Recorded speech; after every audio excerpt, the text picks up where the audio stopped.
the missing link. Of course, if we continue to loosen state aid rules in Europe, this will allow more industrial policy from the likes of Germany, France, and the others. Yep.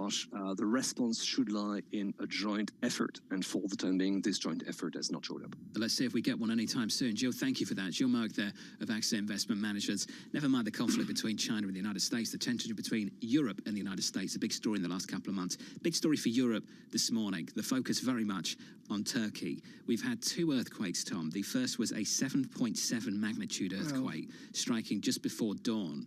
We're informed that so far it's killed nearly 1,000 people in Turkey and almost 250 in Syria. Then there was a second earthquake, Tom, of 7.5 that hit later on. In 33 aftershocks, one of them moments ago, a smaller earthquake of 4.9. It is a set of aftershocks as people in the near freezing weather sit outside because there's nowhere else to sit. Turkey's president says we've been shaken by the strongest disaster in a century. We'll bring you updates on that about every 30 minutes or so.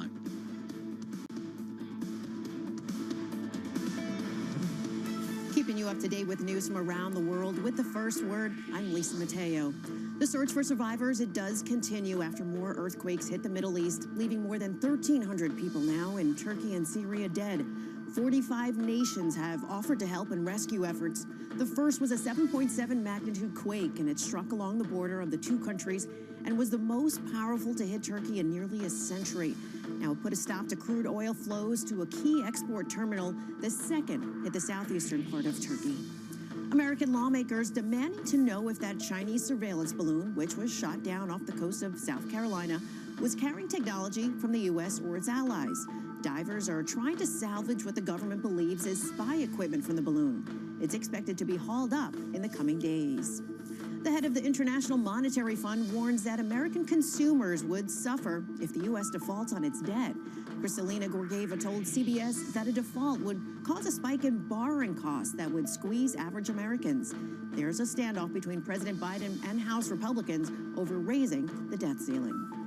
Carlyle Group has a new CEO. Bloomberg's learned the private equity giant has chosen former Goldman Sachs co-president Harvey Schwartz. The announcement could come as soon as this week. Carlyle has been grappling with management turnover the last few years. And billionaire Gautam Adani and his family have prepaid $1.1 billion in loans in an attempt to stem a stock sell-off that's now in its 3rd week. The rout has wiped out $117 billion of market value in Adani's companies. It was triggered by allegations of fraud from short seller Hindenburg Research. Adani has denied those claims. Global news powered by more than 2,700 journalists and analysts in over 120 countries. I'm Lisa Mateo, and this is Bloomberg.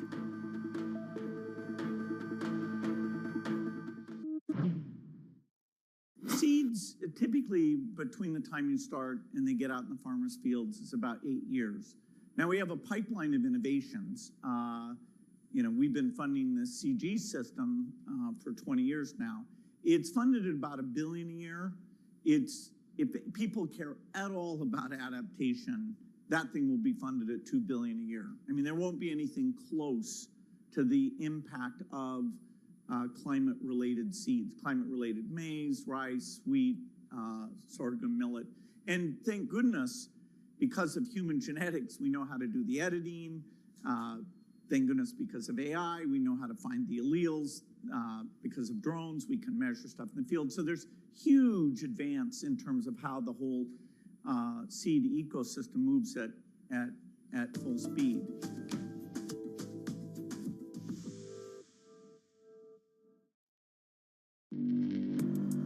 Access the financial world on demand.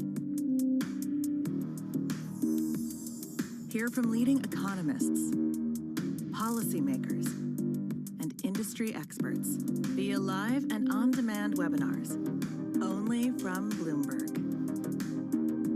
Start exploring to see what's moving the markets. Visit Bloomberg.com/webinars.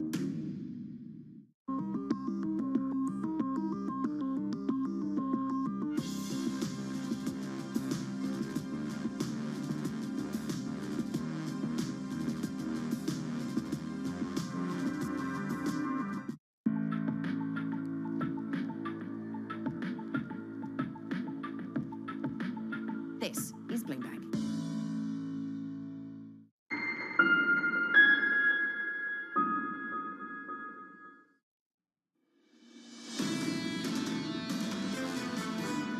I think the people that have been really worried about a recession in the first and second quarter of this year, I think after what we've seen this week with both Chairman Powell's announcements and the data in unemployment, I think that recession is off the table for Q1 and Q2 of this year.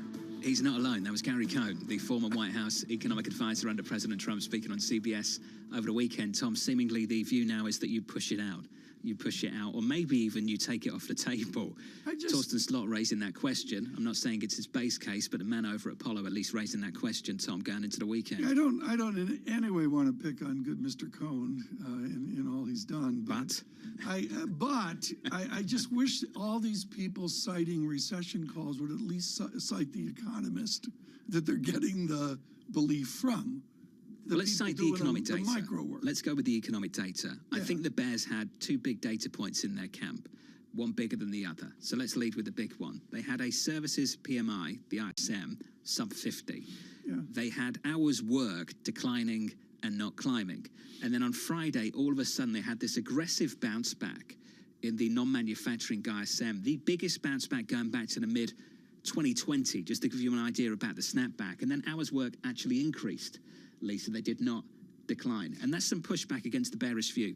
Not my view, not my conclusion, not my judgment, just the data speaking for itself.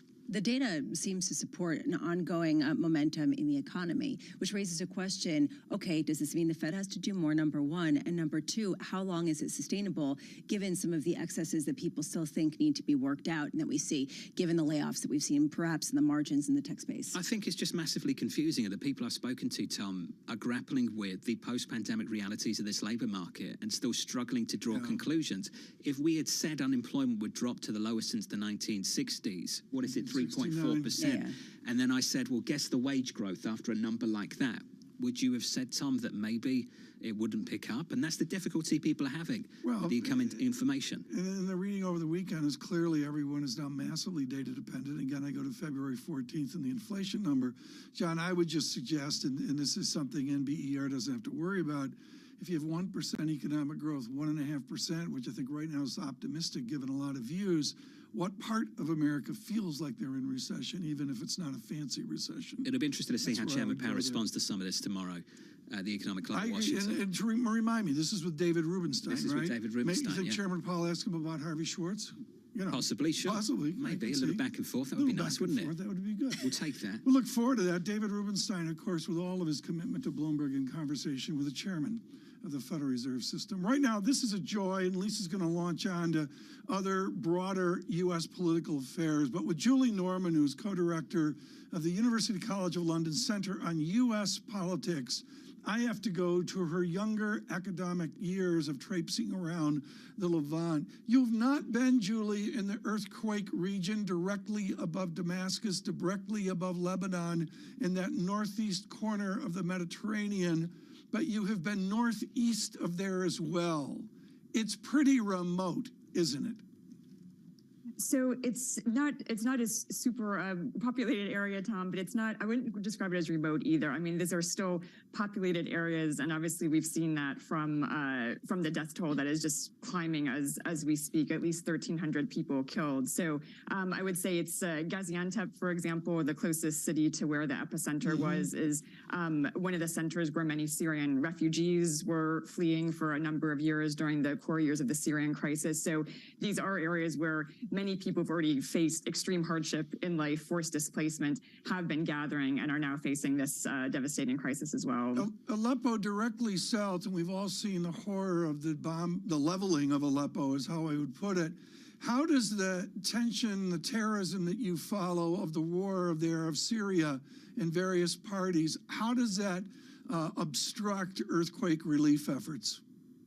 Well, Tom, anytime that you have conflict ongoing, when you have a unstable government and governing system, and a place like Aleppo where there has been holdout from rebels, resistance to the state taking back over for obvious reasons, it's very difficult to coordinate any kind of relief. It's one reason that we've seen the group called the White Helmets, which again got a lot of press during the Syrian conflict, have been some of the responders at this. They're really the first to the scene. But in terms of reconstruction, in terms of rebuilding after this, it's going to be tough in places like that are, beset with many other challenges, even when there aren't natural disasters. We'll keep giving updates throughout the morning as we get more on this developing situation, a tragedy where hundreds of people are dying. Julie, there is a question in the morning in the sort of mood about what the relationship between U.S. and China really is on the heels of that balloon that got shot down, the surveillance balloon, maybe the weather balloon. That's what China is claiming. What did you make of the Chinese response to the U.S. shooting down the balloon?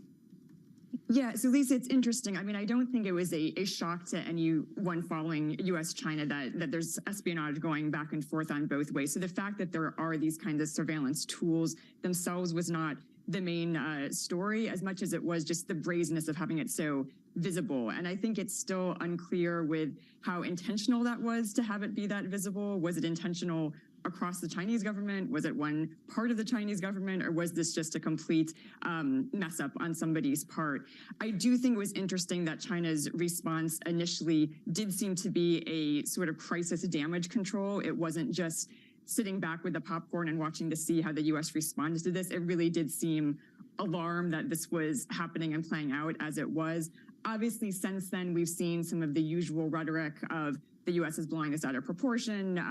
This was, unnecessary to shoot down the balloon, these kinds of things. But I think the initial reaction said it all, that something did not go right here. And it put China on the back foot and on the defensive, I think, more than the U.S. We've been talking this morning, Julia, about what the mood among the populations of the U.S. and China have in terms of an effect on the response from both President Biden and Xi Jinping. In China, how much are people looking for Xi Jinping to take a hard stance against the U.S.?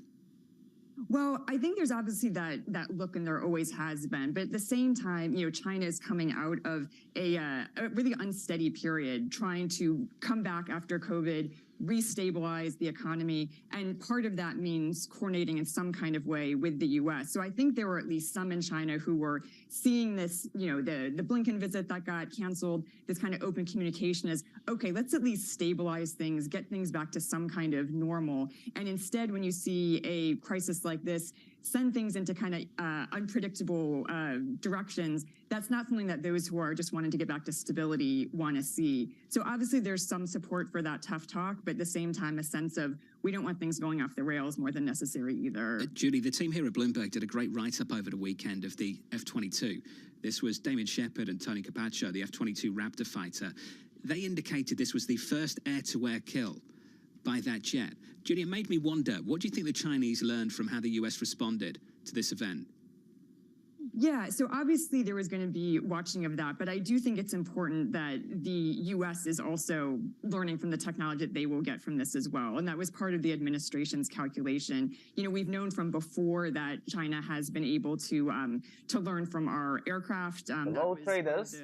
How are you doing today? I placed stop loss for Bitcoin. As you can see, I placed stop loss at 22,947. It will give us, for all positions, it will give us quite good profit from last week. If you remember, if you followed my trades, you could see that we sold short, opened 2 short positions on Bitcoin. And right now, you can see on our ticker at what level we opened. And now it's time to sell, close these positions. Okay, guys?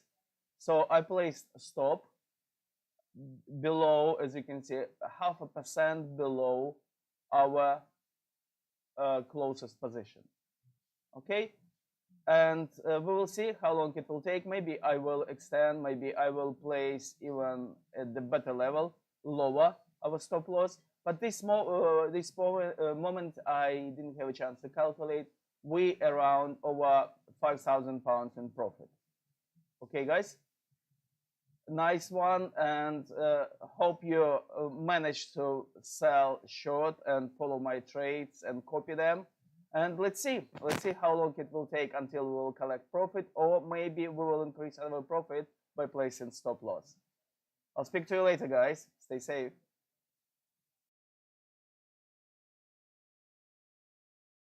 We catch up with Anne-Marie again at about 20 minutes' time.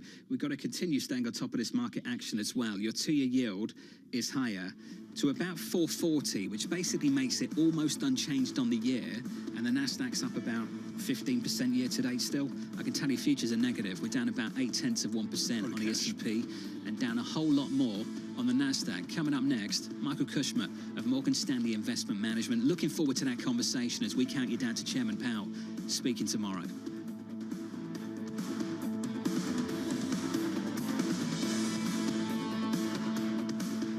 A lot's happening on Wall Street. I'm quite encouraged. The center is holding. Need to catch up? This is Bloomberg Wall Street Week. I'm David Weston. We've got the information and insights. A lot of these areas still have very, very good valuations. From businesses most influential and instrumental. It's knocking it out of the ballpark. Now's not a great time to be speculative. It's time for a pivot. We're talking about a significant hit to our standard of living. Bloomberg Wall Street Week, live tonight with replays all weekend on Bloomberg Television and Radio. Fixing things that go wrong and smoothing out bumps in the road is what customers expect from energy providers. And for Duke's renewable assets, that process is overseen from one room in an office building in Charlotte, North Carolina. Brian Savoy showed me around the company's Renewable Control Center. This is where our operators are monitoring and managing over 5,000 megawatts of renewables across the United States. How would this differ from like a conventional asset monitoring center? Yeah, so assets, historically, they would have the monitoring center on site. So you might have an operator with screens, but at the site. Whereas this, we could do 90 sites. There's offshore wind, onshore wind, solar, and they're looking for the smallest change in output because every megawatt hour is money. When one of these assets isn't producing full capacity, we're putting another resource on, and we're having to toggle this on a consistent basis. And this, as clouds come, this is by the minute. This is not, or the hour it's off. No, it's by the minute, and then it'll fall, come back, and we have assets that follow this digitally as well, so that we can keep a consistent flow of electrons on the grid.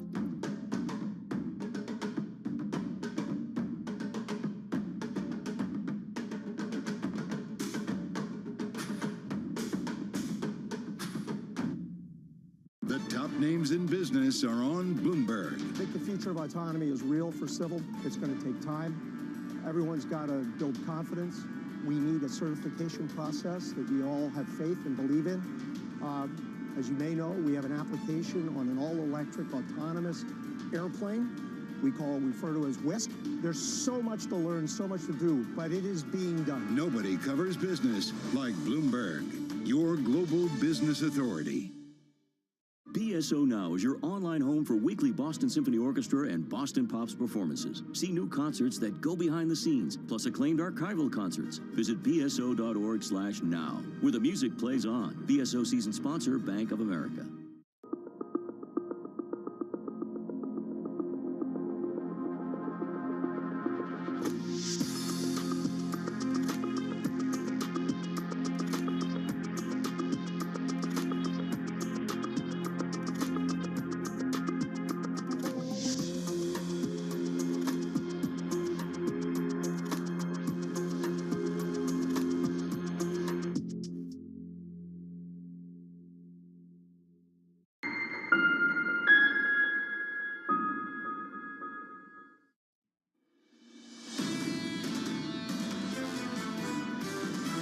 Consumers are telling you that things are okay in the labor market. The hot, tight labor market is still going to be an issue for the inflation outlook and for the Fed outlook. It's not easy for the Fed, and markets, by occasionally loosening financial conditions, make it even more challenging for the Fed. Financial conditions had an extraordinary run of tightening all the way through October of last year. That is what's impacting the economy now. The economy is slowing, and we are seeing those earnings cuts. They're just not happening as fast as we would like to see them. This is Bloomberg Surveillance with Tom Keene, Jonathan Farrow, and Lisa Abramowitz.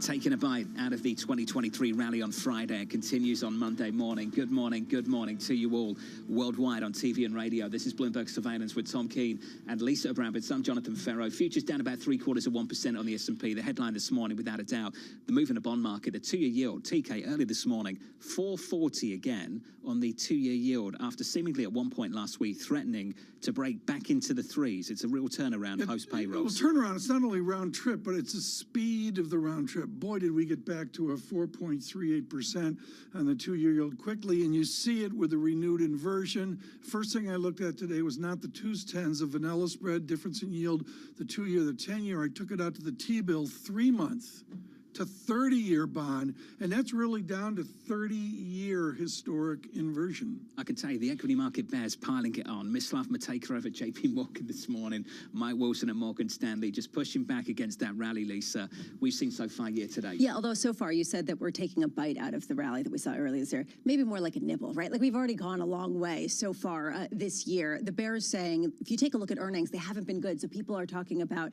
the resilience. You haven't seen them in terms of profits, at least versus very low expectations. At what point, though, are they going to be justified if basically people are seeing strength, real strength, that's going to help support these companies? That's the issue. Does Chairman Powell have to recalibrate the message when he speaks tomorrow?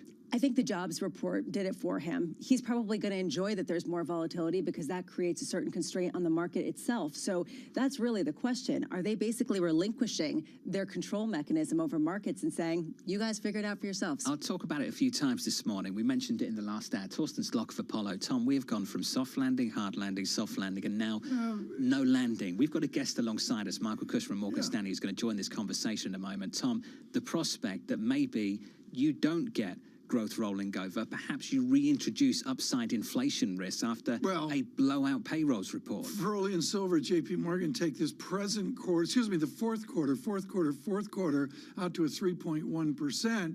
And I didn't see their readjustment here, but Ellen Zentner, Morgan Stanley, was here with us Friday with a really cautious view on first quarter economic growth. That's a sudden deceleration. That team's looking for a pause on Fed funds in March. They're looking for a pause. Standard Chartered, Steve Englander. Steve's going to join us in 45 minutes, also looking for a pause, maybe in March. Yeah. You know, I think it's open to debate, and my answer is, guess what? They're data dependent. I really need to get to Valentine's Day. That's been your answer for a while. Yeah. We'll talk about why you need to get to Valentine's Day a little bit later. I don't think it's CPI. Is it CPI or something else? Have you actually planned for that this year? Let's hope so. Just whisper in my ear, Arnaud. Arnaud. Anything from Arnaud. Equity futures right now negative by 0.7%, trying to bounce back. They were much lower, so we're off session lows but still down, both on the S&P and on the Nasdaq too. Yields are a little bit higher by 7 basis points. Your 10-year 359.51. The 2-year earlier on through 340 TK, quite a move. And just to round it out, euro dollar 107.69. So a big turnaround. We were talking about what? 110 on euro dollar. We're back down to 107. We were talking about maybe breaking down through 4 on a 2-year. Now we're back at 440. 60,000 feet, which is 30,000 feet below the balloon or whatever. John, let's go to 34,000 feet and fly naturally. Sure. Guess what? It's real simple. Unemployment rate. Back to the age of Aquarius. You're going to keep saying the age of Aquarius. 1969. Okay.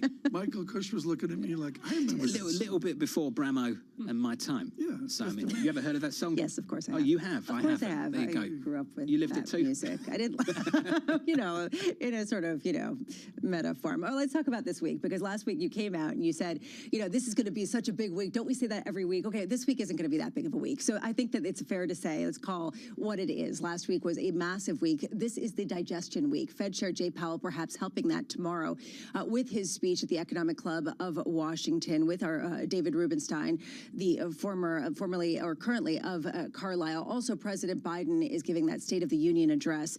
Curious to see whether he announces his run. This week, earnings continue. About half of S&P companies have reported earnings. This week, we get a view on the consumer, and this is actually what I'm more closely watching. Chipotle, Royal Caribbean, we have Uber and Lyft. What do we see in terms of the spending going forward? And then going through through the data that we have this week, it isn't a massive data dump, but Thursday we get initial jobless claims. And I feel like that takes on new importance based on what we saw on Friday. And of course, we get the University of Michigan sentiment survey, which I know you put incredible stock in, and the year ahead outlook for inflation. How much does it keep going down? I asked Tom how he'd respond if they called, and he took that question so seriously, as if they call him every month. Yeah, they've never called me.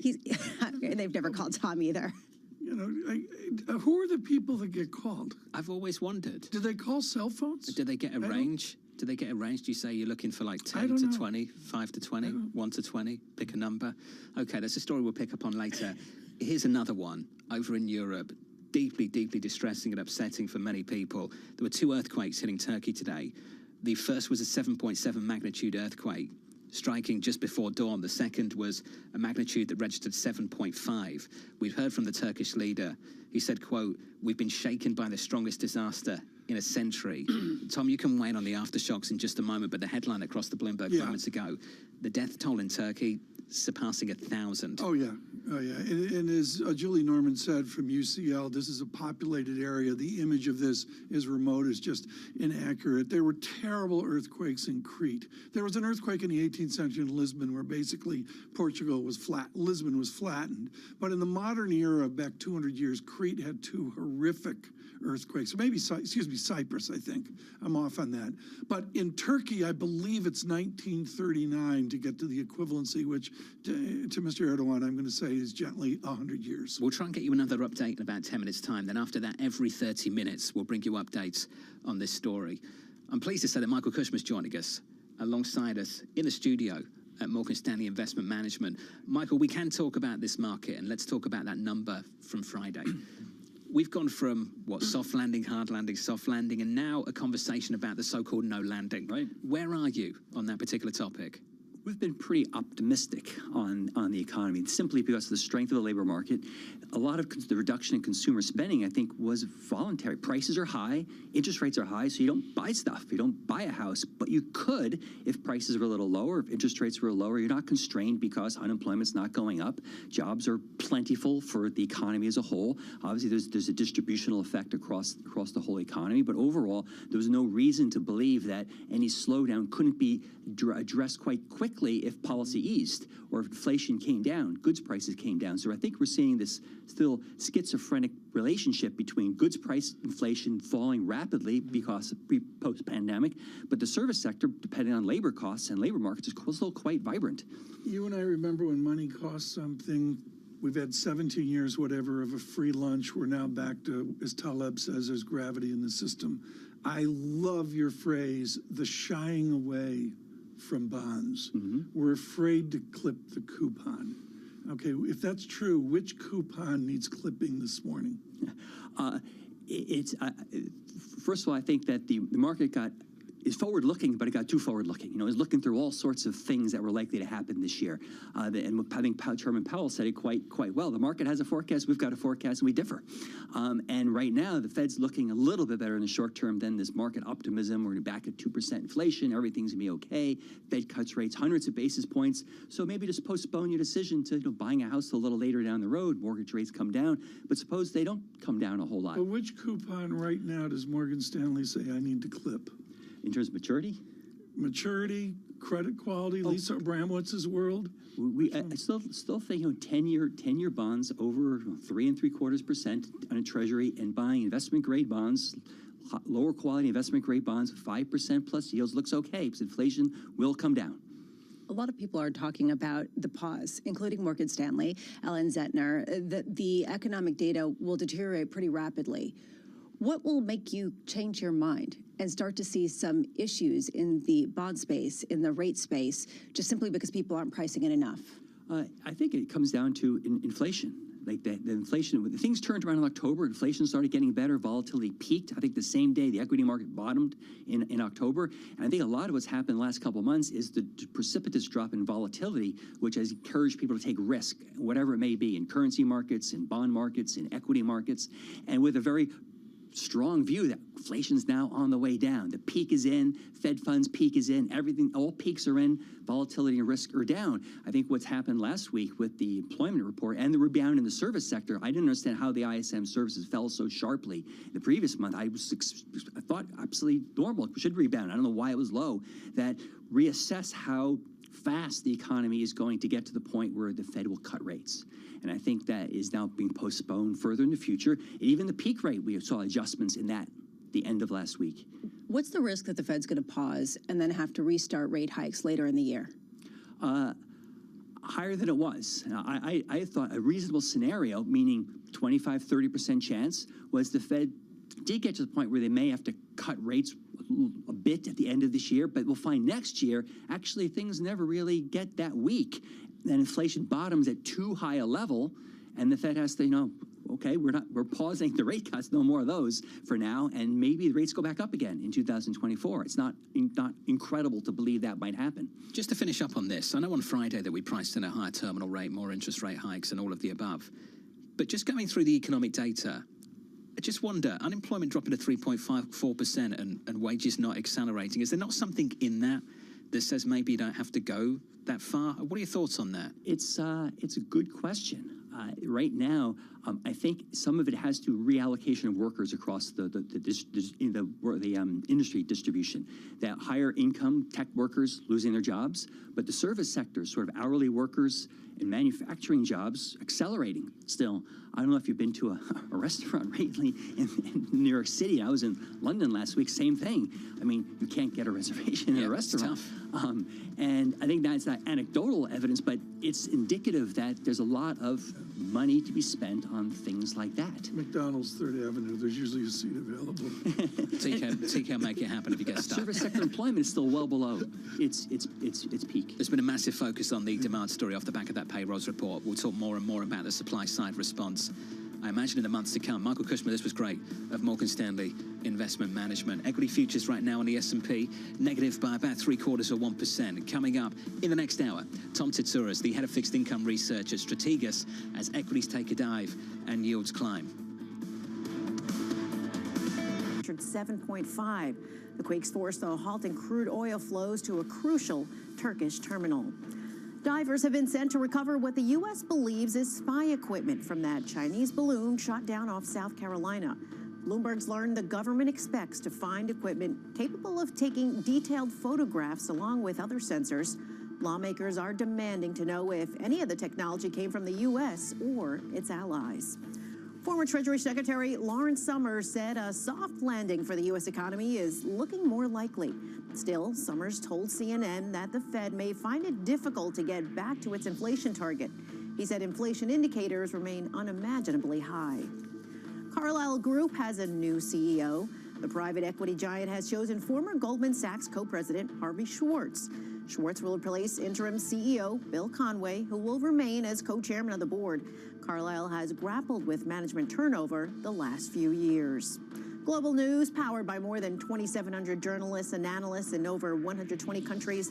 I'm Lisa Mateo, and this is Bloomberg.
Chris, you've got to explain this one to me.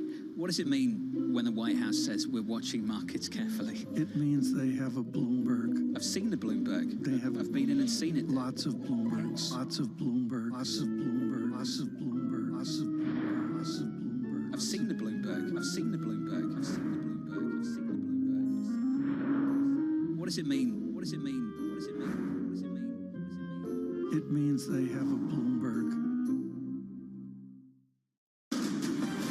From the world of politics to the world of business, Balance of Power with David Weston brings you news, analysis, and insight from and about politics power players. Balance of Power, weekdays on Bloomberg. Tuesday, President Joe Biden delivers the State of the Union address. Join David Weston and Bloomberg's top political reporters and analysts live from the Bloomberg headquarters in Washington, D.C., as President Biden lays out his plans to tackle the war in Ukraine, Congress's debt limit standoff, immigration, and more. And stay tuned after the speech as we break down the Republican response. Special coverage starts at 8:30 p.m. Eastern, simulcast on television and radio, only on Bloomberg, your global business authority. It's not acceptable at all that China sent this object into our airspace. I don't know all the ins and outs of what this balloon was doing or what its capabilities were. I do know that when the president gave the order to have this handled, the military gauged the different risks and the different benefits of different approaches, made the decisions that they did, brought this thing down without incident. That was U.S. Transportation Secretary Pete Buttigieg speaking on CNN over the weekend. China says it was a civilian research vessel. The U.S. says it was being used for surveillance. And just to prove that China's right, they fired their weather service head over the weekend. I mean, TK, just these headlines keep rolling in, just getting ridiculous and more ridiculous. You know, I got to admit it. It's so odd I go to fiction, and that would be Elliot Ackerman and James Stavridis' wonderful, my book of the summer a couple years ago, 2034, which is about unexpected things happening. This is not like the drama of Stavridis' made-for-movie, you know, military, South China Sea and all that, but yet this is completely unexpected, and that scares adults in the military. Sure. And for those of you just tuning in, China already expressing, quote, strong dissatisfaction and protest. And Tom, I just wonder how much of this, the language, the rhetoric from China, from the United States, from Beijing and Washington, D.C., is just for public consumption, theater, and how much of it will actually lead to a change in policy? I don't know. They're going to haul the hunk of metal. 3 city buses is one article I saw out of the water. I'm sure they're able to do that, and they'll do an autopsy on it, and then there'll be even strong disagreement or displeasure, whatever, with China. What we know is the Republicans will sit in their hands. Tomorrow night, Anne Marie Horton joins us about the displeasure of Republicans in the State of the Union. She's our Bloomberg State of the Union correspondent this morning. Still, when that guy walks in the room and says what he says, Anne Marie, it is America. It is a moment for America. How will this president be greeted by this Senate, this Congress? Well, he'll be greeted with mixed results given we have a divided Congress, but the president is really going to tout a huge number when he hits that podium tomorrow evening, and it has to be the jobs report on Friday, lowest unemployment rate since 1969. This is something he wants to hammer home.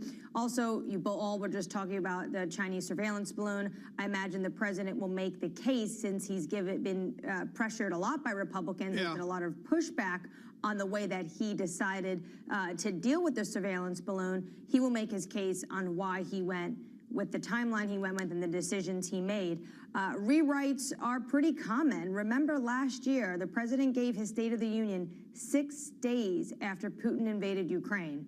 Right. So there was a lot of reworking and late nights in the West Wing, and I imagine that is going on. I mean, a lot of it went on this weekend at Camp David, and I bet a lot of it will go on today. Will he speak to the polarity of the country, or will he reach out to moderate Republicans?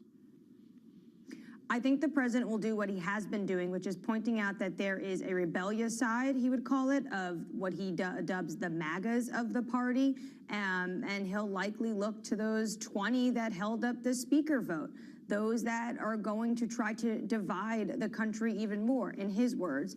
And then I think he will look for a way to try to work with Republicans. This is a president who wants to tout the fact that he was able to work with congressional Republicans to get the CHIPS Act done, to get the bipartisanship done. I think the president needs to make a case to the American people, not just because he is going to be announcing imminently a 2024 bid in the next couple of weeks, but also this morning, a post-ABC poll says that 62% of Americans think Biden has accomplished, quote, not very much or, quote, little or nothing during his presidency.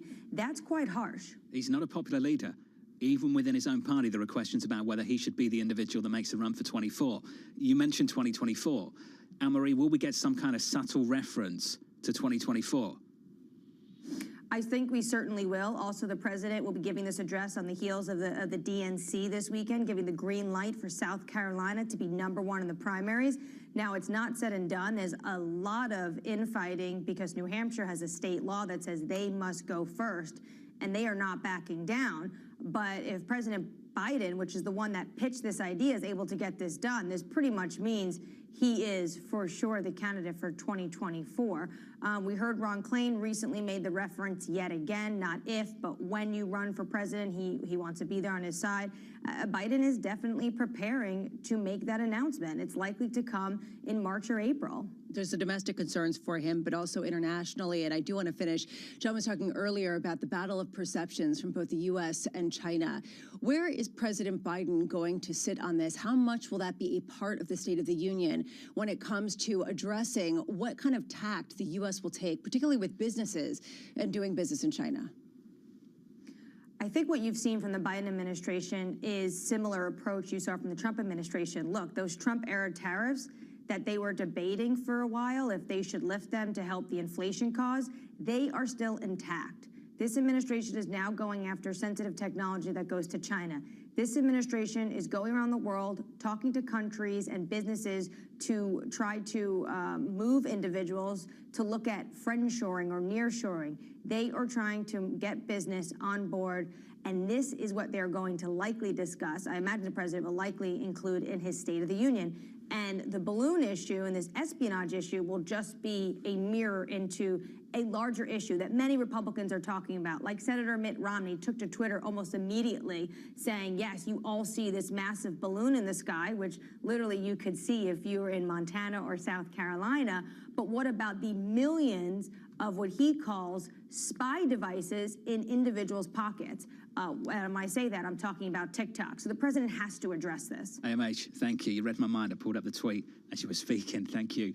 Senator Mitt Romney, a big Chinese balloon in the sky and millions of Chinese TikTok balloons on our phones. Let's shut them all down.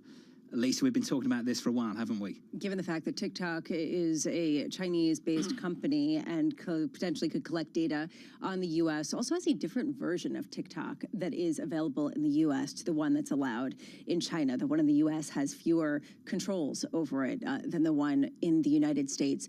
Will they actually take action, though? Because how popular will this be with younger voters at a time when a lot of politicians are using different outlets to get their message using across. TikTok to reach them at the same time? I mean, literally, that's true. You know, doing TikTok dances. Vote for me. You mentioned the difference. Isn't it more educational in the mainland for the young people that use TikTok in China? I'm not an expert in this. There are bigger guardrails. There are bigger guardrails where you don't have the same kind of attention, like deficit disorder kind of scrolling through and just nonstop entertainment. There's certain filters that are more educational. We're going to change that, Tom?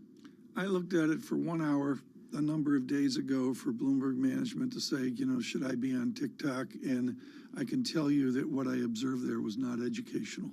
What was your 60-minute study? My what was your conclusion? Study should you be was on there? Searching words, searching names, going Bramo. Bramo, what came up when Pharaoh, see what came up. Came up. Me doing the Macarena? Yeah, no, your kids are out there. I just don't know what to make of it. All I can say is I'm scared. I'm petrified of the time wasted on social. We were so lucky we didn't have this. Here's a question for you. If TikTok was American, could it get access to Chinese markets? Absolutely not. Right, so why are we even having this conversation? At this point, brilliant, John. Do you put the genie back in the bottle? Can you? And this, to me, is really a question, or does it really bleed into, you know, censorship and freedom of speech? Does it become more controversial than it might otherwise be after so many people did become, I would say, for lack of a better word, more addicted. YouTube and Meta would love them to put the genie back in a bottle, don't you? I would argue that's one of the reasons why Meta shares are doing as well. Some people are arguing that they could do really well if TikTok gets banned. I mean, you guys get all the love notes. I get the hate mail, but I would suggest a lot of people have tried to put Bloomberg surveillance back in the bottle. Back in the bottle? Back in the bottle. You think it should go back in the bottle? I said, you know, I mean, this bottle's got this shape and that bottle's got that shape. One of those ships that's assembled in a bottle. I never knew how you know, like the Chivas bottle has a certain shape. Toothpaste is out of the tube, you can't put it back in. You know, all so that stuff. Are you drawing an analogy between toothpaste out of a tube? This show is broken eggs. You know, you just can't undo the omelette. It's got a Monday feel. It is what it is. It's got a Monday feel. Oh, happy Monday, Tom.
Top names in climate change are on Bloomberg. I want everybody committed to the kind of action that we need. We have a global emergency now. You know, we're still putting 162 million tons of man-made global warming pollution into the sky every day, using the sky as an open sewer. That's trapping as much extra heat as would be released by 600,000 Hiroshima-class atomic bombs exploding every day. That's what the scientists tell us, and the data shows it.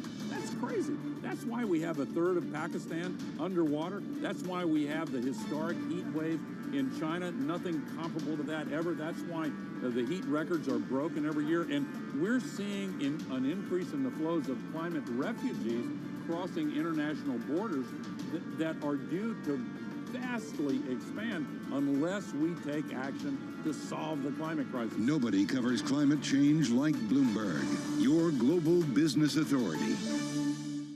The top names in business are on Bloomberg. Different countries are at very different places, so you actually cannot speak in generalities. We expect to see a rolling series of country recessions, but the vulnerabilities that amplified previous recessions around the world are not present. That omens well for a mild recessions when they come. Nobody covers business like Bloomberg, your global business authority.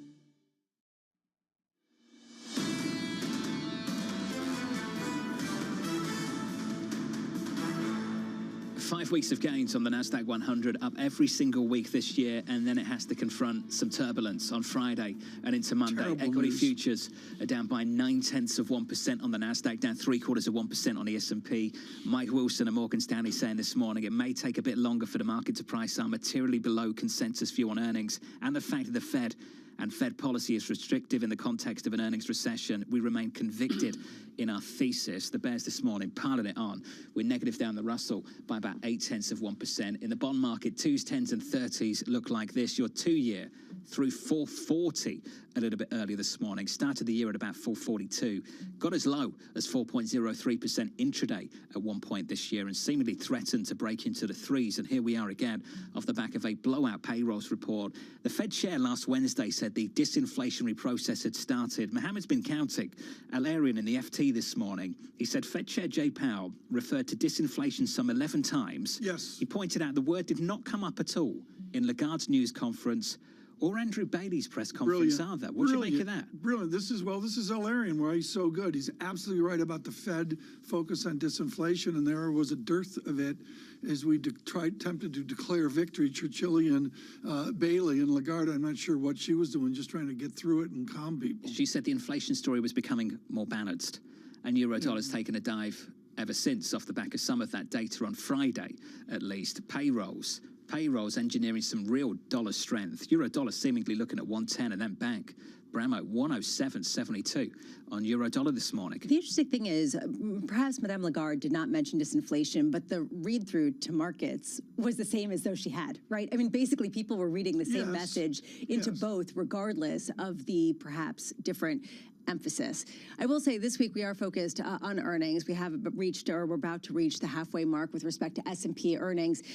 Just wanted to point out a couple of names ahead of the Uber and Lyft earnings that we get later this week. Tesla shares are up this morning after saying that they are going to raise the cost of their Model Y long-range vehicle by $1,500 to $54,990. This is for you, Tom. The reason why I think this is interesting is because there was a sort of race to the bottom that was the narrative last week, for some of these electric vehicle manufacturers. Perhaps that's shifting just a bit, or at least more nuanced. Uber shares ahead of their earnings on Wednesday rising. They said that they were going to sell a stake that they had in a Russian taxi and car sharing joint venture, and partly that might be why they're up 0.6%. But really, people are looking at consolidation of market share. We saw Lyft greatly underperform Uber last year. Those shares lower by 2.2%. And John, to me, I'm curious, do we see this in terms of the dualities when you've got two major players? Do you start to see a lot more concentration of business in one as the economy perhaps doesn't soften materially,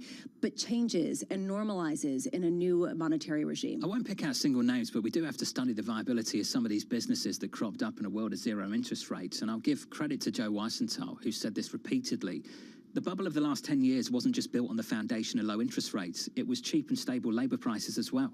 And that story, Tom, has changed markedly over the last couple of years. To me, the fundamental thing, and it'll be studied for 10, 20, 30 years, is the Amazon dynamic and what that did to regional economies where you pop through $12, $13, $15, $17. Somebody told me the other day that, the new $17 is $22 an hour. They added 1 million employees in the pandemic. One company. Yeah. One company. I mean, that number is just amazing, Tom. It's amazing. We'll have to see. We got terrific news flow today. At some point, we will talk about Renault and Nissan. I think there's a backstory there that's fascinating for Europe. But right now, Michael Schell joins us, Chief Executive Officer, Market Field Asset Management, with a very, very nuanced note there. How did your view change, the Market Field view, after 517,000 plus 54,000 revisions? How did the labor economy of the United States adjust your view? I mean, I thought it was strong, and Friday's numbers told you it was strong. I do think it's one of those reports that looks like a bit of a statistical aberration. It's sort of strong across the board. It's a weird time of year, and you had all of the 2022 adjustments thrown into that. So, I think probably we're still creating about 200,000 jobs a month. Yeah. All of the labor metrics look okay. And in Friday's number, particularly in the household survey, you discovered a bunch of the missing jobs that Jay Powell had been talking about, which it's not shocking. I mean, the labor data is strong. The Market Field view is a more long-term view.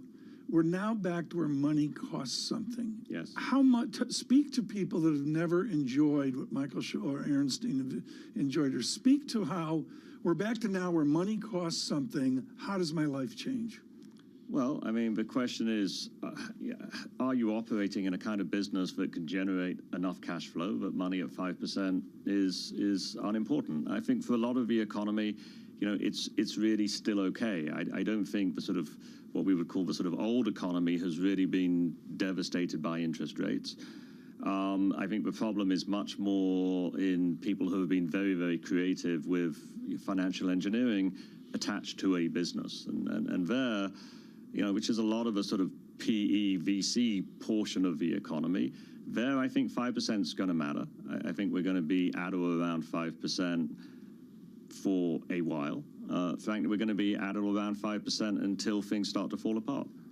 There's talk, of course, of going abroad. Only a year or so ago, China was totally uninvestable. We start 2023, and I'm told repeatedly it's unavoidable. The events of Friday and over the weekend, does it change how we want to be invested in the China story? Look, I think there's two big issues. One is that the Chinese have switched from, really a very bad COVID policy to a more manageable COVID policy, and monetarily they've gone from tight to loose. So that's really, really positive. The thing that hasn't changed, and it's been true really since 2018, is the sort of geopolitical aggravation of investing in China. It's not a lot of fun. I mean, we found that out in Russia last year, where everything we had there, which wasn't much, was wiped over a weekend. I don't think China itself is that attractive for those reasons, but that whole region is now much, much more attractive. I think some of the markets surrounding China are investable. I think the Japanese, as a byproduct of yield curve control, have also sort of involuntary switched to a very loose, monetary policy. So I think Asia and the portions of the U.S. market that feed into that, are suddenly doing quite a lot better. Does this extend to Europe? Yeah, to London, either? The miners listed on the FTSE, does it extend to them? The FTSE made an all-time high on Friday. A record. No one's talking about it. No one talks I missed about that completely. Yeah, made an all-time high. And it's been struggling, struggling with this level for, since 99, 2000. So it does for that portion of the London market. I think it does for the German economy, which is still tied, into that. So I think for, a portion of global economically sensitive equities, the news has got materially better in the last 4 months. How do you decipher the signal from the noise at a time of such noise, particularly short covering and some of the volatility that we saw last week? Oh, I think it's really hard. My phone didn't stop ringing like Thursday and Friday last week from people trying to work out what on earth is really going on. Look, some of the technicians I respect think they've seen enough to call this a new bull market. I don't. I think that the change in monetary policy last year still matters. I think that we might be in this really weird situation that an index like the S&P equal weight might have finished its bear market last year, but the index we actually follow, which is the headline index, which is dominated by large cap tech, I think is still in a bear market. I want to build on that and just give this color that Thursday's short covering was the largest since November 15th, according to Goldman's trading desk, to give you a sense of just how violent it really was in historical perspective. Big tech, you don't think it can recover from here, even with all of the job cuts? Is that what you're saying? Yeah, I don't think the NASDAQ 100 is going to make a new high in 2023. I'd be shocked if it did. Why? Because I think it was grotesquely overvalued when it did make its all-time high. And I think these sort of 10-year bull markets, when they end, take a long time to give you a new high. It doesn't happen in 10 months. You studied commodity cycles. You mentioned some optimism, Pacific Rim ex-China. Yeah. This is how I'd put it. Is that enough to get oil above $100 Brent? Is that something that's more probable than many would think? Yeah, I mean, I think it's got a much better chance of being 160, at $80 today.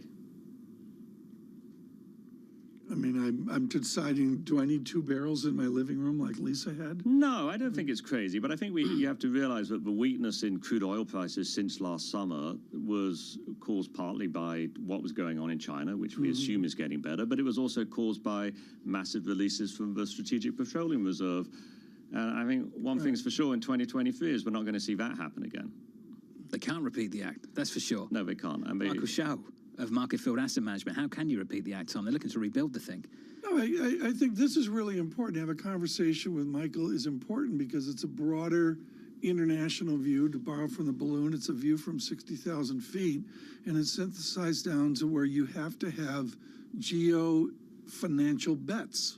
Sure. And to hear him say their Pacific Rim, I go back to what J.P. Morgan said in their 100-page Brent crude study of what, a year ago? And you could say, well, they were wrong, or maybe they were just early, you know, and all of a sudden, does our world fall apart with $110 Brent crude? I'm not sure. Can you be both?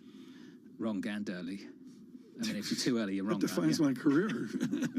Tom, last year, the FTSE up 0.9%. Didn't Really? have a down year. Sort of a Brexit Didn't year? have a down year. Is that in sterling or is that set in pounds? You've got to take the mix. It's in sterling. You've got to take the mix and think about the fact that the FTSE is bulked up by staples, financials to some extent, and energy. And if you take the likes of energy, It's less computery service sector-y. Energy is Yeah. about 12% of the index. That would Energy on be- the S&P is something like 4%. Well, Think about the time that energy's had over the last couple of Yeah. years, and it makes sense. Well, this is very important, Which is why folks, some people have been bearish, and still to this day, I think Mislav Matejka at JP Morgan is one of them. You can be less than constructive on, say, the S&P, to Michael's point, because it's dominated by big cap tech, and still be overweight somewhere like, say, the UK, the FTSE, the large caps on the FTSE 100, because of that tilt, that mix. The composition is different. On a Monday, to interpret that for you, Bramo and I want to let you know that it's a Faro correction. The FTSE is not the Dow Jones Industrial Average. There's a makeup that's very different. Market But cap it is, weighted. you know, it is, but the FTSE 100 is not the American index. I don't think that's said enough. No, of course not. Yeah. Well, it just doesn't have Microsoft, Amazon, Meta, The tech Google, stuff, yeah. Apple, all that good stuff. Steve England is going to catch up with us. Good. Steve at Standard Chartered was looking for a pause from the Federal Reserve in March. How does the payrolls report change that? That conversation coming up. Futures down, trying to recover negative 0.6%.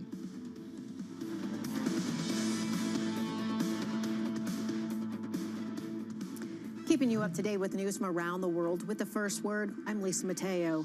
The search continues for survivors after more earthquakes hit the Middle East, leaving now more than 1,500 people in Turkey and Syria dead.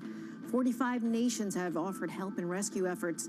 The first, a 7.7 magnitude quake, struck along the border of the two countries and was the most powerful to hit Turkey in nearly a century.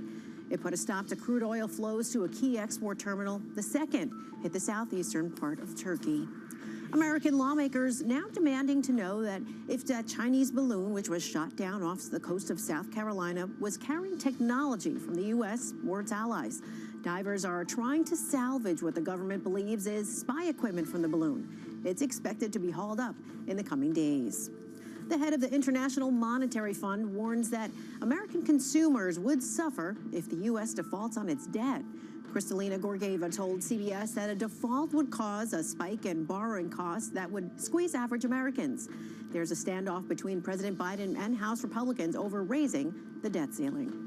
Renault and Nissan have agreed on a landmark deal to reshape their alliance. Renault will cut its holding in Nissan from 43% to 15%. Meanwhile, Nissan will invest in Renault's electric vehicle business.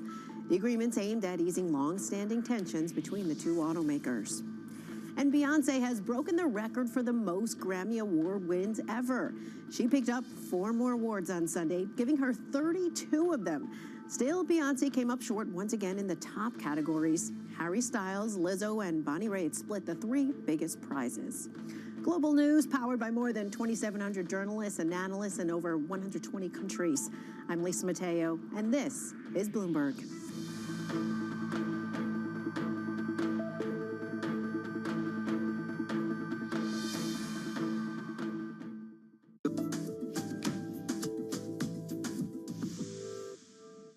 We have only 8% of the ocean protected today.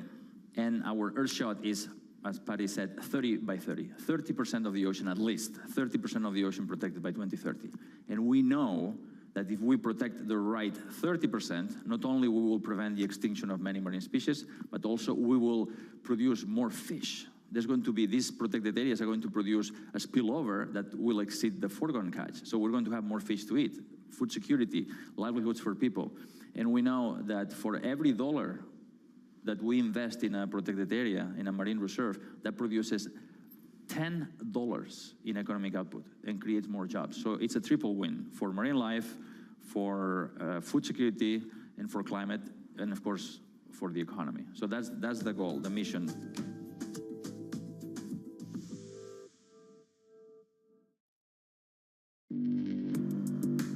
Access the financial world on demand. Hear from leading economists, policymakers, and industry experts via live and on-demand webinars, only from Bloomberg. Start exploring to see what's moving the markets. Visit Bloomberg.com/webinars.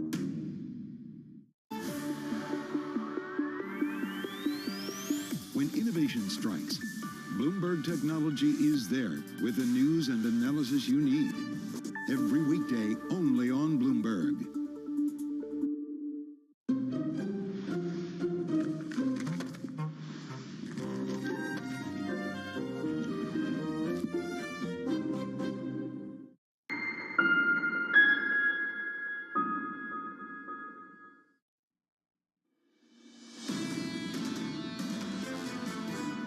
Perhaps what we're seeing here is the inability of the Fed to really get to its goal, which is to rein in the inflation pressures from a market. I will say it again on Wednesday, it's still a labor market that is too hot. What we're getting wrong and where the confusion is at is a tremendous distortion in the economy from COVID.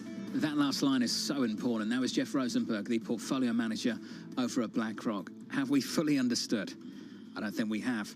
The post-pandemic realities of this labor market, tremendously difficult, and I think the word I would use after Friday is just confusing for many people. Futures right now on the S&P and on the NASDAQ negative. We're down about 0.6% on the S&P, trying to recover here, TK. Yields are higher by 7 basis points, 359.32. Do you want the high of the year on euro dollar? I'll try and bring that up for you quickly. Euro dollar was staring down 110 at one point this year, Tom. The high of the year on a single currency was 110.33, and we did that on the 2nd of February. Right now, 107.82. A little bit of a move, and John, we haven't mentioned it this morning, but the VIX backs up, and it doesn't back up really as much as I thought, John. I thought it had a 20 feeling, but at 19.43 right now in the VIX with the SPX down 0.6%. Really not all that much of a move, even while we did see stronger dollar, a little bit of a dollar reversion. There's a great line in Al Arian's piece in the Financial Times today, Tom. It's about whether Chairman Powell, who is scheduled to speak tomorrow, would, quote, correct the market's understanding of what they heard and saw. That's a great line in the FTTK. Will we get some kind of walk back, Lisa, tomorrow from the Fed chair? Does he have to walk anything back if basically the market's doing it for him with the payrolls report? So why not let people kind of think their own thoughts and they'll do what they do? And adjust to the incoming information, Tom. Data dependent. We're data dependent. What's going to be interesting about this is the probability and the interpretation of it. Now a clinic. Stephen Englander's out of Yale University with a storied career. He holds court at Standard Chartered Bank, where foreign exchange is very important. He's global head of G10 FX research. Stephen, I went all Bayesian the other day, and we're not going to go there because I flunked Bayesian probability, I think, 3 times in a row. But you say suddenly we are conditional. I think this deserves explanation. Tell me what the conditionality of all of central banks is right now. How do we switch from unconditional to a conditional analysis of the Fed? Yeah, I think the big shift that Fed Chair Powell made on Wednesday was in going from a view that the Fed had to raise rates and pretty much under all circumstances, and downplaying the the possibility that they wouldn't be pushing them up, basically saying, look, we have a target for where real rates have to go and we got to get there. Wednesday, he sort of said, the market's too optimistic. We think we have to raise rates further, but we'll see whose forecast is right. The conditionality is the conditionality on the way things turned out. And I kind of agree with Lisa that he doesn't have to walk much back. He said, he'll probably say, well, it looks like our forecast was better than the market's forecast. Within that, Steve, is then ex post, in that in any conditional or probability analysis, you try to get out front or you act later. Are we still as ex post as we believe we are? Well, I think he feels that they have the luxury of being ex post at this stage because real interest rates based on forward-looking break-evens are about 2% or higher.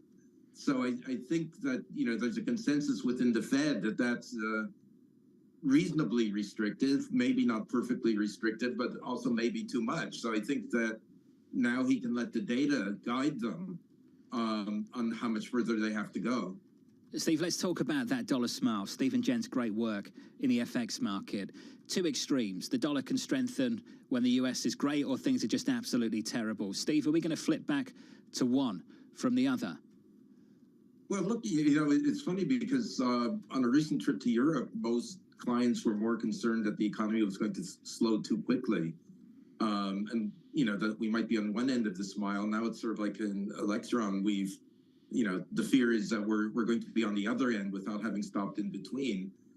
I think this is one of the big uncertainties in the market right now. If it turns out that the labor market is tighter than expected, accompanied by more inflation pressures than expected, there's a good chance we'll be on the risk-off, dollar-positive end of the smile.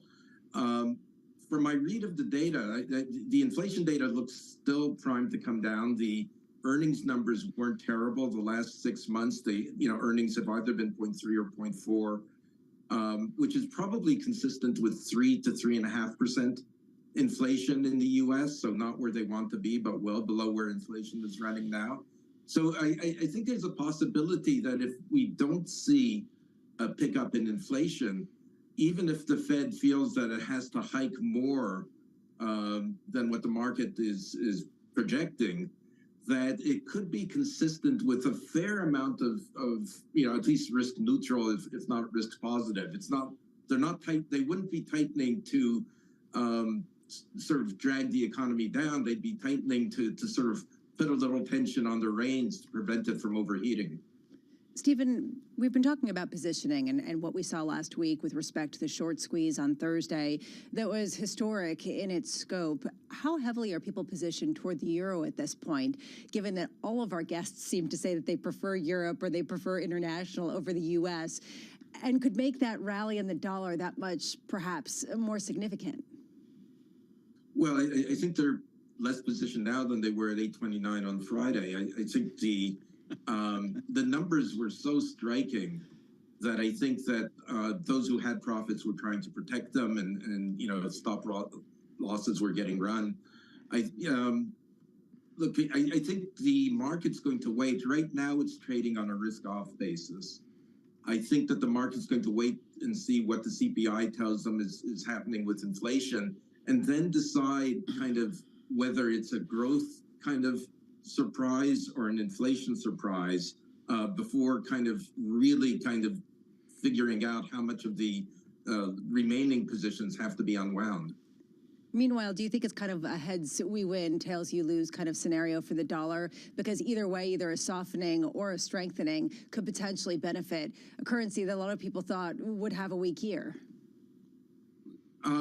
It's possible, but you have to consider that there's a lot of positives for other currencies. Both asset market valuations are low. By historical standards, both G10 EM currencies are weak. If you're looking at Europe, it's the first time 6 or 7 years that are positive interest rates, so that there's going to be some portfolio adjustment, even if it's not sort of a massive sort of buy Europe view. I think conditions are kind of favorable on a number of bases, which may mean that we don't go as far as had been expected in dollar weakness. I mean, that's a risk, but it may not mean that trade is completely reversed. Hey, Steve, it's great to catch up. Appreciate it. Some great work over the last couple of weeks. Steve Englander there of Standard Chartered. That note after Chairman Powell on Wednesday, going from unconditional hawkishness to conditional hawkishness. Well, I think we got the conditions for that hawkishness on Friday, that blowout jobs report. Equity futures were deeply negative this morning. I can tell you we're trying to buy some of that weakness. We are recovering just a little bit. Yeah. We're down by 0.6% on the S&P.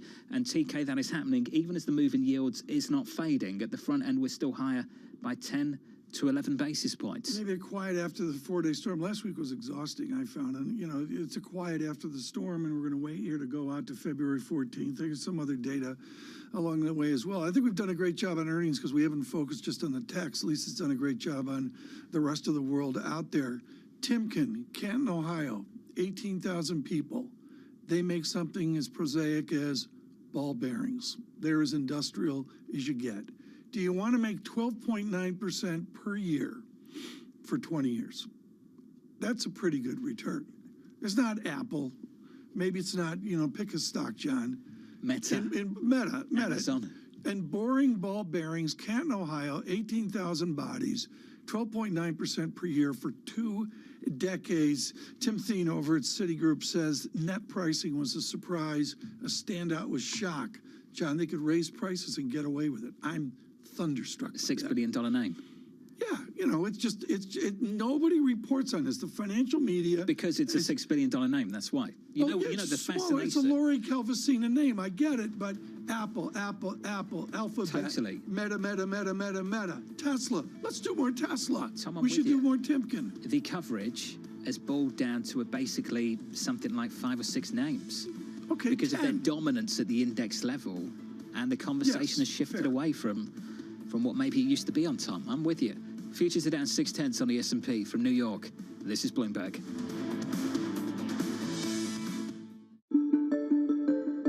Every art institution I know of wants you to serve on their board, and you're very involved in the art world.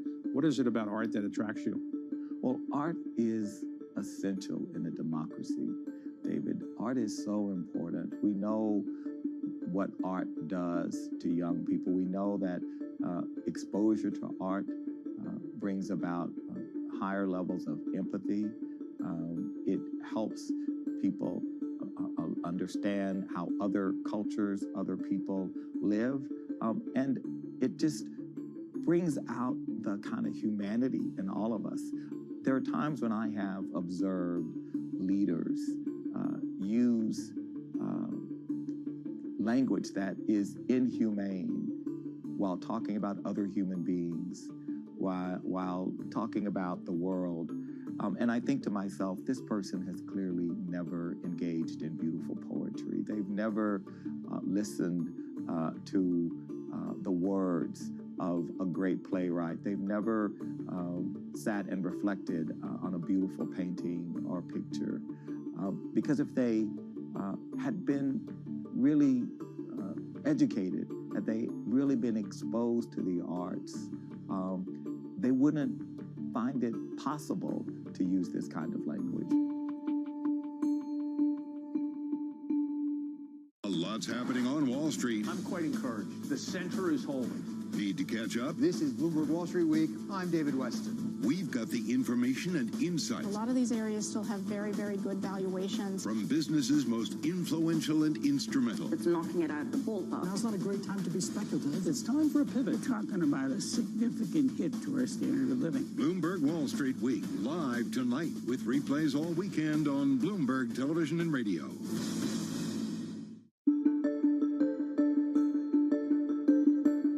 Thing in life I've often said is to be happy, but you seem like a very happy person. It's like nature. Nothing ever stops. So you could be super happy 1 minute and then something happens.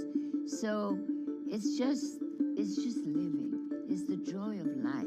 For any young woman that's watching this, wants to be the next Diane von Furstenberg, what would you recommend? I think the most important thing in life is the relationship you have with yourself. Once you have a good relationship with yourself, any other relationship is a plus and not a must.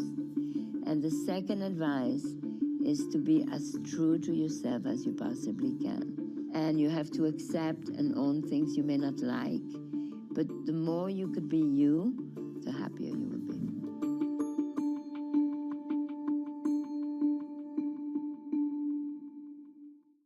The top names in business are on Bloomberg. I think the future of autonomy is real for civil. It's going to take time. Everyone's got to build confidence. We need a certification process that we all have faith and believe in. As you may know, we have an application on an all-electric autonomous airplane. we refer to as WISC. There's so much to learn, so much to do, but it is being done. Nobody covers business like Bloomberg, your global business authority.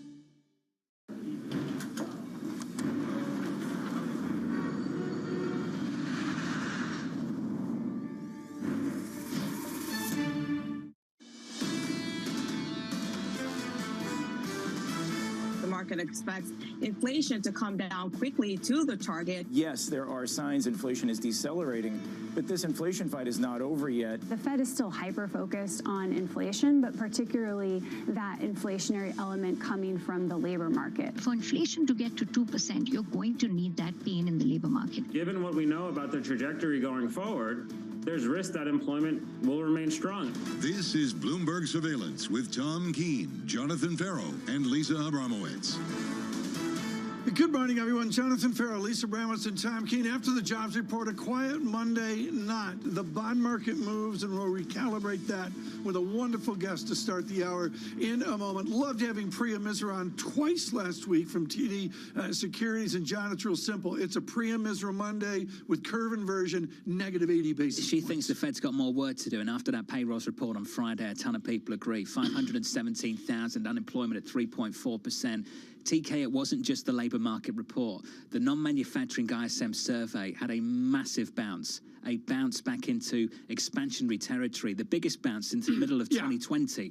I think for a lot of people after Friday, they're just throwing their hands up in the air and saying, I've got no idea where this economy is going. Fair, and I would say the reading over the weekend, I guess I'm not surprised by this, but there was a reaffirmation of negative on the equity markets. Ben Laidler, always a bull, said, look, there's a serious fear of missing out here, and it's a fear of missing out on everything across the spectrum, maybe even including bonds, but the preponderance I read was pushing against Mr. Laidler. So we had a couple of people, including Hyperconvexity Ad on Twitter, who I thought had a wonderful line in the last week or so. It's not about valuations and fundamentals, it's been about positioning and flows. And what Mislav Matejka of JP Morgan has said this morning is that positioning is quickly normalizing, and the question is whether we will get a fundamental confirmation of the next leg in the rally. They think you won't, and ultimately they say use the strength to reduce exposure. That's the message that comes from JP Morgan, the investment bank, over the last week. In fact, the last number of weeks. My answer is look at the tea leaves, and Lisa, the tea leaves here are different credit issues of the bond market. How did bonds move Friday? Not so much distress, but even corporates. How did they adjust to 554,000, whatever it was, with the revisions? Ongoing credit tightening, spread tightening. Basically, what we're looking at did not give way. In fact, it just doubled down because strength in the economy reduces the chances of a company going under, which is the reason why, yes, the bears might have reaffirmed with respect to equity valuations, but they reaffirmed their bearish view perhaps to a lesser negative. And we heard that from David Kostin over at Goldman Sachs. Yeah, he does think that the index level could go down, but not down quite as far as he previously did. Sort of a jumble here of the weekend. We don't have a jumble tomorrow. We have clarity of the Democrats hate the Republicans, the Republicans hate the Democrats. Your thoughts, Lisa, and we get with State of the Union. There's only really one thing people are going to be looking for, and that's the announcement of the 2024 race from President Biden. Other than that, I mean, how much? He's not going to do that, right? Well, he could hint at that, and this is going to potentially lay the groundwork. I'm also curious about potential departures to his cabinet right after the State of the Union, because that's really what a lot of people have been waiting for. At least that's the feeling. I'll go to 80 basis points right now. Let me go to three digits, John. Negative 80.000. What's that? On the 210 spread right now. Oh, there we go. Printed moments ago. Nice work. What else do you see in the data? Futures were lower, much lower, and now we're bouncing. We're negative just 0.6% on the S&P. You've got to think about where we've been. Lisa mentioned spreads. High yield spreads are 200 basis points tighter than the wides of last year. The Nasdaq's up 15% year to date. The dollar is 10% off its peak. All of that's taking place, and the chairman of the Federal Reserve is saying financial conditions haven't changed too much since the last meeting. The Fed chair is going to speak tomorrow, Tom. That's going to set the tone for this market. Lisa's made the point a couple of times this morning that this market has responded to the incoming information. It's adapting to that, totally with her.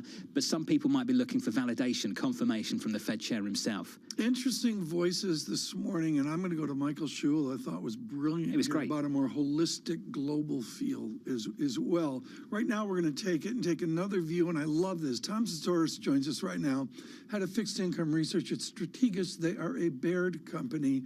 And Tom, I just love your note where you say have the courage to look out. You're essentially already walking beyond 2023 and really thinking about what 24 looks like. Yeah, absolutely. And just a little bit more approximate, looking at 2023, we're still looking at a recession happening sometime this year, but a shallow one where essentially the Fed is not successful in its mission in bringing inflation down to a 2 to 3% target, but rate cuts nonetheless eventually hit later this year, or more likely early next year. But once you start seeing the Fed cutting rates, let's say early next year, when inflation is bottoming, not at a 2% or 1.5%, but a 3 to 3.5%, you're talking about yields off to the races again, second half of next year. So we're already looking out towards next year. And beyond this, what we're saying is a double dip recession is most likely what we're going to see over the next few years, because there's going to have to be serious damage done to the labor market to get inflation down this cycle. Well, and I just don't think the Fed double dip like 80, 81, exactly. Down? I've never heard that. That's original. That's like the post-crisis conversation, Tom. Yeah. 10 years ago. Before we get to the second recession, can we talk about the first? Sure, absolutely. We just had a payrolls report that had unemployment at 3.4% and payrolls at 517,000. Recession? What recession? So this looks a lot to me like, we'll say, third quarter and fourth quarter of 1999. We had 6% GDP third quarter, 7% GDP fourth quarter, and it was a blow off top. You had businesses hoarding inventory ahead of Y2K. Some differences. The Fed was tightening. The market was saying the Fed's getting close to being done, but we're still growing strong. And then all of a sudden, 2000, you're down, and it's just down fast. Today, businesses are hoarding labor. That's not sustainable, especially when you see operating margins compressing and you see labor productivity negative. That's not a good thing. So that itself doesn't look sustainable. But another things that we're looking at is lower income cohorts, households are spending well beyond their means. Credit card debt is growing. Credit card debt is at an all-time high. Credit card interest rates are at 40-year highs. That's not sustainable. Middle income, higher income cohorts, they're dipping into savings at an astounding rate as well. That's probably more sustainable because they've got a huge cushion. But you put it all together, we're seeing shallow recession because eventually the consumer wobbles over. And once the consumer wobbles, then businesses stop hoarding that labor like we saw in 2000 with inventories. And then you get that cascade effect. But it should be fairly shallow because we do think by the time this happens, we're talking later this year. And now the Fed's starting to pivot towards cuts for 2024. Well, that's what I was going to say. What's the Fed's response to a shallow recession? Is it rate cuts if inflation hasn't really been killed off? I think they're gonna hem and haw on this as long as they possibly can, but eventually they will pivot towards rate cuts, but not this year. Now that's interesting because the bond market, as of Friday morning before the jobs number, was pricing in cuts as soon as we'll say October or November of this year. So the market this morning is pushing those cuts further out, it looks like, but the Fed is still going to have to wobble itself towards cuts or pivot towards cuts at some point next year, I believe. Is just a shallow recession and nothing deeper enough to justify credit valuations where they are, given the ongoing rally that people have really played into? Yeah, I would say no, both in the investment grade and high yield space, no. I mean, we got IG spreads, investment grade corporate spreads somewhere around a 115 to 120. Even in a shallow recession, historically, you're talking about 180 to 200. That's a very shallow recession. And by the way, you can make the same extrapolation to the equity markets, where you're looking at how much do earnings contract in a shallow recession. It's 15%, 20% perhaps. So nothing seems to line up with even with that shallow dip in earnings and output that we're expecting. So there has to be some risk asset pain. Chairman Powell, Volume 2, tomorrow. Can we finish there? Do you expect anything different from the Fed chair? No, I think what he's trying to tell us is we don't know where we're going to terminate the funds rate. It could be 5, 5.25, 5.5, but we're confident we're going to hold it there for a while. And we don't know what a while is, but it's probably for the remainder of this year. Beyond that, he's data dependent. I hate that phrase. We all hate that phrase. Tom loves it. But we need to see numbers. We need to see the jobs numbers, and we need to see how quickly inflation's coming down. And all of it comes down to one important data point or concept that you're not hearing people talk a lot about today: labor force productivity. If labor force productivity somehow rises and participation rate rises, then it's a game changer. I don't see that happening, though. Participation did on Friday. Is there anything about the data at the moment that makes you think, I don't really know what's happening here? I can't draw conclusions about the post-pandemic realities of this labor market. Well, that's a head scratcher, and what we can broadly say is it seems that 18 to 25-year-olds are still, to some extent, boycotting this market, this labor market, We don't know why they're doing that. We can suspect, we can give anecdotal reasons, but Tom's going to give you one right now. We all have, and we can have our cynical reasons why, but for whatever reason, they are boycotting this market. And when they do join the market, the labor market, they're not putting their best efforts forward, so labor force productivity is negative. One of the great things of Strategas is the inbred optimism of the shop when Jason Trent had started it. Don't tell me, Jason Trent, it's 100% in cash. What's the equity belief at your shop? No, so we're looking at, again, consistent with a shallow recession, a modest earnings contraction, and that means that, say, the S&P, let's put a ballpark here, let's do $200 per share for earnings for this year, and a 17.5 multiple. That gets you, we'll say, 3,500, and if the Fed, pauses and pivots sooner than expected, maybe you get back down to 3,600, but we're still bearish at these levels on equities. We just don't see I the just love to hear bond guys talk equity. I just enjoyed that assessment of Gen Z. I they would don't want to agree. go to work, and when they get to work, they don't want to work. They don't put their best foot forward. Did you like that? How gracefully you put that? You think Tom's doing reviews with the analyst class of 2022? Maybe. I'm guessing that it's going to be a really interesting time. I wonder, though, what's going on? Do you think it's just social media? Do you think it's just... No idea.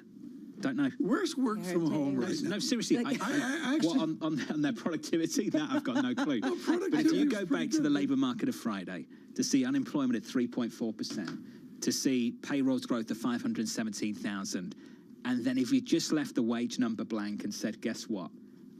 I don't think you would have come up with what the wage number is right now. The compositional aspect, though, is interesting because there are some more lower wage jobs that are getting created than the higher wage ones. But you're right. Why aren't we seeing that pressure? And if we don't, is it okay to see really robust job growth for a Federal Reserve that is looking for inflation, not necessarily for more people to lose their jobs? Which is why I said this morning, when the Fed chair says the disinflationary process has started, does the payrolls report on Friday contradict that or support it? Be interested to see how the Fed chair himself talks about this if it comes up tomorrow. I don't think we know. Nobody's I've got given no an idea. answer. I've got no clue. It's a morass of unclarity. That's sort of what I feel like. Hey, Tom, this was great. Thank you, buddy. Good to see you. Unclarity. Tom Titsouris there. Tom, thank you. Thank you. Coming up, Isaac Boltanski of BTIG, the President of the United States, an address to the country tomorrow. Keeping you up to date with news from around the world with the first word, I'm Lisa Mateo. Some of the most powerful earthquakes in decades hit the Middle East today, killing more than 1,500 people in Turkey and Syria. The first quake measured 7.7 and ripped across the border between the two countries. The second also hit the southeastern part of Turkey and measured 7.5. The quakes forced a halt in crude oil flows to a crucial Turkish terminal. Divers have been sent to recover what the U.S. believes is spy equipment from that Chinese balloon shot down off South Carolina. Bloomberg's learned the government expects to find equipment capable of taking detailed photographs along with other sensors. Lawmakers are demanding to know if any of the technology came from the U.S. or its allies. In France, more strikes and protests are planned by unions opposed to President Emmanuel Macron's pension reform proposal. The National Assembly starts debating the measures today. It includes increasing the minimum retirement age from 62 to 64. Carlyle Group has a new CEO. The private equity giant has chosen former Goldman Sachs co-president Harvey Schwartz. Schwartz takes over for co-founder Bill Conway, who became interim CEO last August when Kyu-Sung Lee resigned after a power struggle. And Dell has become the latest tech company to announce massive job cuts. It will eliminate a little more than 6,600 jobs. That's about 5% of its global workforce. Dell faces plummeting demand for personal computers. Global news powered by more than 2,700 journalists and analysts in over 120 countries. I'm Lisa Mateo, and this is Bloomberg.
Good morning, good morning. This is Bloomberg Surveillance.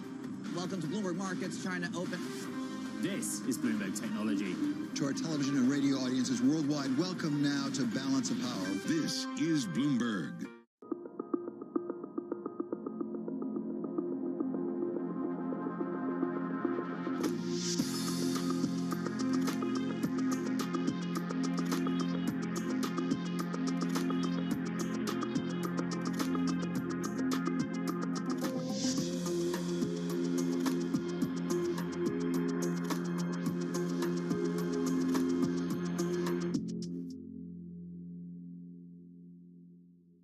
In a multi-trillion-dollar industry, there's a lot of ground to cover. Commodities got absolutely crushed. We'll show you what's happening in ETFs like no one else. Bloomberg ETF IQ, Monday on Bloomberg. Tuesday, President Joe Biden delivers the State of the Union address. Join David Weston and Bloomberg's top political reporters and analysts live from the Bloomberg headquarters in Washington, D.C. as President Biden lays out his plans to tackle the war in Ukraine, Congress's debt limit standoff, immigration, and more. And stay tuned after the speech as we break down the Republican response. Special coverage starts at 8:30 p.m. Eastern, simulcast on television and radio, only on Bloomberg, your global business authority.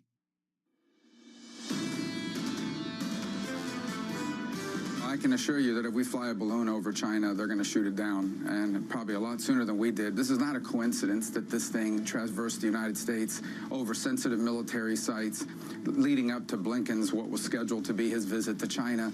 This is deliberate. They did this on purpose. The message they were trying to send is what they believe internally, and that is that the United States is a once great superpower that's hollowed out, that's in decline. Republican Senator Marco Rubio of Florida speaking on ABC over the weekend, live from New York City this morning. Good morning. Equities look like this on the S&P 500. We are negative by 0.6% on the S&P. Off session lows, though, taking a bite out of those losses from earlier on this morning. The low of the session, we were down about 1% on the S&P. Yield still higher on a 10-year by 7 or 8 basis points to 360. The action on the 2-year fascinating, up 10 basis points, just short of 440 rather. Had a look at that earlier on today. 439. Now on a 2-year. That is a real change. At one point last week, we were having a conversation, Tom, about breaking down into the threes at the front end of the curve, and we are moving in the other direction. And I think we need to say this, because in the equity market, it's intuitive, and I think for bonds, you know, it takes some work. At least it knows that. The bottom line is when you have this move, it's yield up, it's price down. There's a lot of people looking at the whipsaw. Maybe they're not even trading, they're just holding, and they're like, am I having any fun here? And I'm not sure. They've had a lot of fun year to date. Let's be clear about that in fixed income. Yeah. Less fun after Friday, and that less fun, if you want to call it that, Lisa, continues this morning. The person it's been more fun for is people who had deposits at banks that now can go into T-bills and make 4.2%. And you're seeing a lot more people do that. Deposits have been flooding out of banks. Well, I think this is what David Costin over at Goldman's talking about. I'll share the quote from him this morning with our audience and you, Tom. The combination of limited upside in our base case, substantial downside risk if the economy dips into recession, makes for a challenging distribution of outcomes for equity investors. And here's the line, especially relative to the alternatives. And Lisa brings up an alternative, Tom, which will give you 4%. Which is yield and coupon. We talked about that earlier today. How quaint. Michael was with us from Morgan Stanley. Mr. Kushma. Yeah, Mr. Kushma, thank you.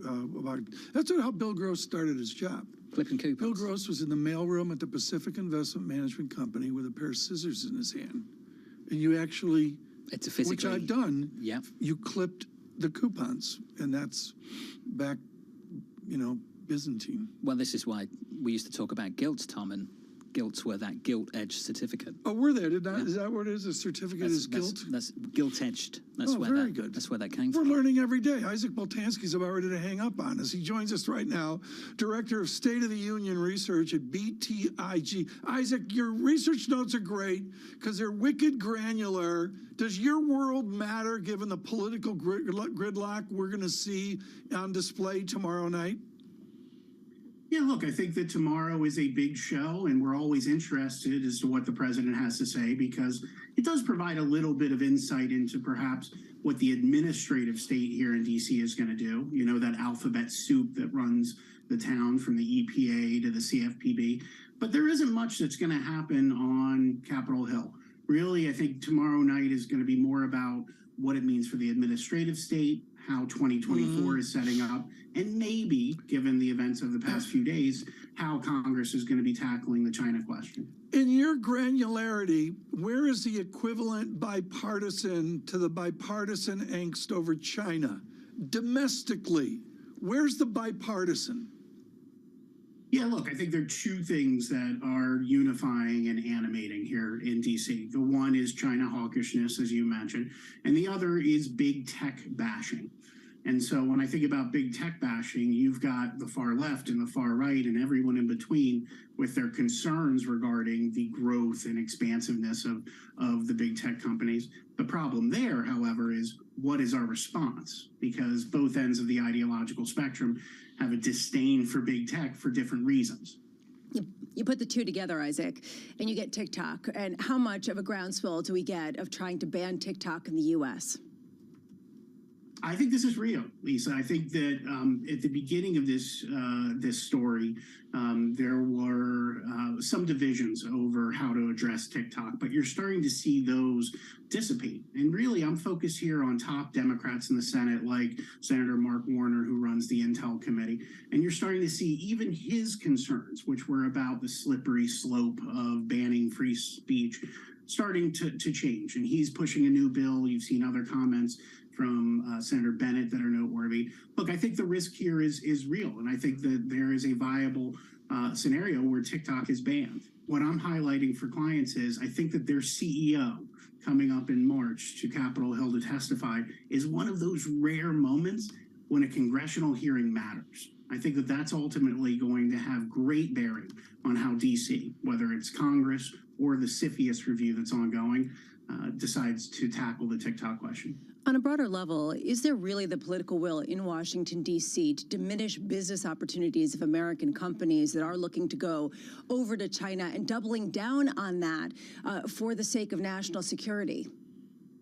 So this is why it's always difficult to say that the bilateral relationship is going to end between China and the U.S. We are too entwined.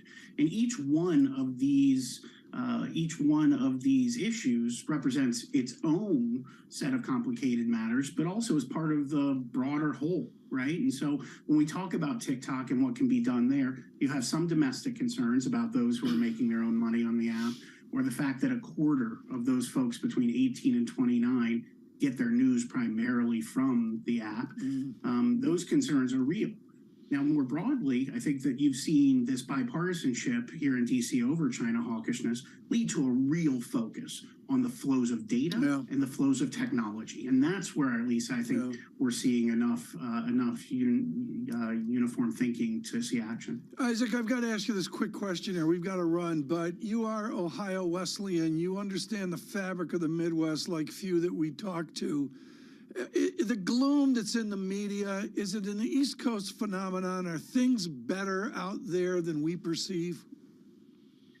Yeah, look, all politics, if we're talking on the political side, all politics are local. And I think that the divisiveness here is reflective of a broader divide in the country.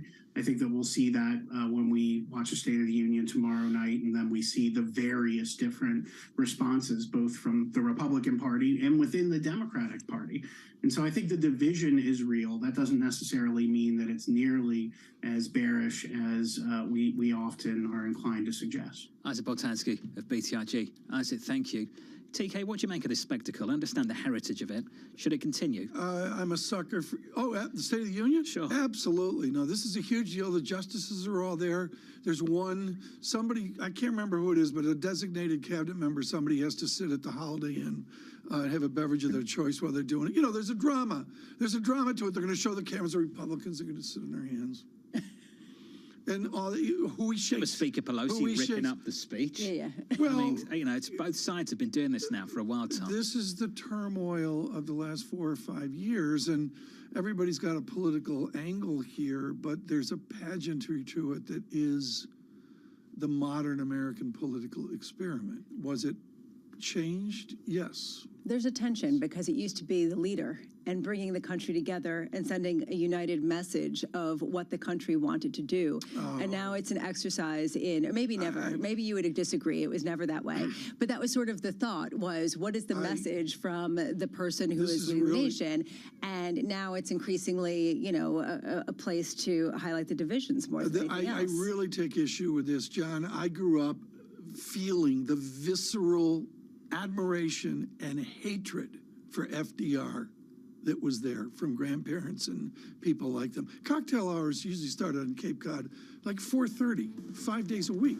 Little Tommy was in charge of bringing the peanuts and Tommy the nuts. having a drink. No, they didn't start till later. That's what we all want. But I remember the visceral hatred and affection for FDR, no different than what we see. In the next hour, nothing but affection. James Athey of Aberdeen, Matt Brill of Invesco, Jay Pulaski of TPW, Wonderful Leslie Pulaski. Farcolio Yes. of UBS, all coming up on Bloomberg TV.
Seeds, typically between the time you start and they get out in the farmers' fields is about 8 years.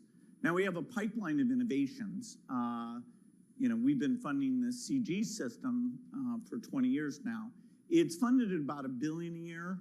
If people care at all about adaptation, that thing will be funded at $2 billion a year. I mean, there won't be anything close to the impact of climate-related seeds, climate-related maize, rice, wheat, sorghum, millet. And thank goodness, because of human genetics, we know how to do the editing. Thank goodness, because of AI, we know how to find the alleles. Because of drones, we can measure stuff in the field. So there's huge advance in terms of how the whole seed ecosystem moves at full speed.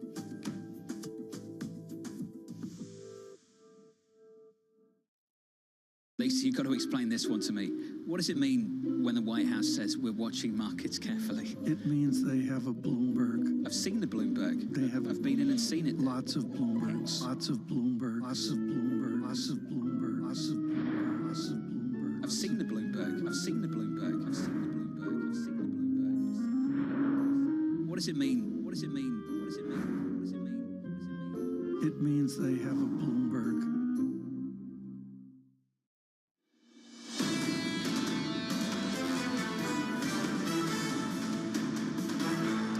Surveillance, we welcome you on a Monday, always after a jobs report. It's supposed to be slow. It's not. Really interesting movement in the bond market. We'll cover that in a moment. Yields higher. Equity markets give back, but there's a little bit of movement here right now. 19.51 on the VIX. Futures were grimmer earlier. They come in negative 27. Standard & Poor's Dow futures negative 173. But in the bond market, Lisa, let's color here, Lisa, right now. Negative 80 basis points is the inversion. The 2-year yield is 0.8 percentage points higher than the 10-year yield. What's a so what of that? Well, another way to put this is that basically how much damage has to be done, or how much does the Fed have to raise rates to bring inflation back down to that 2% level or back within that range?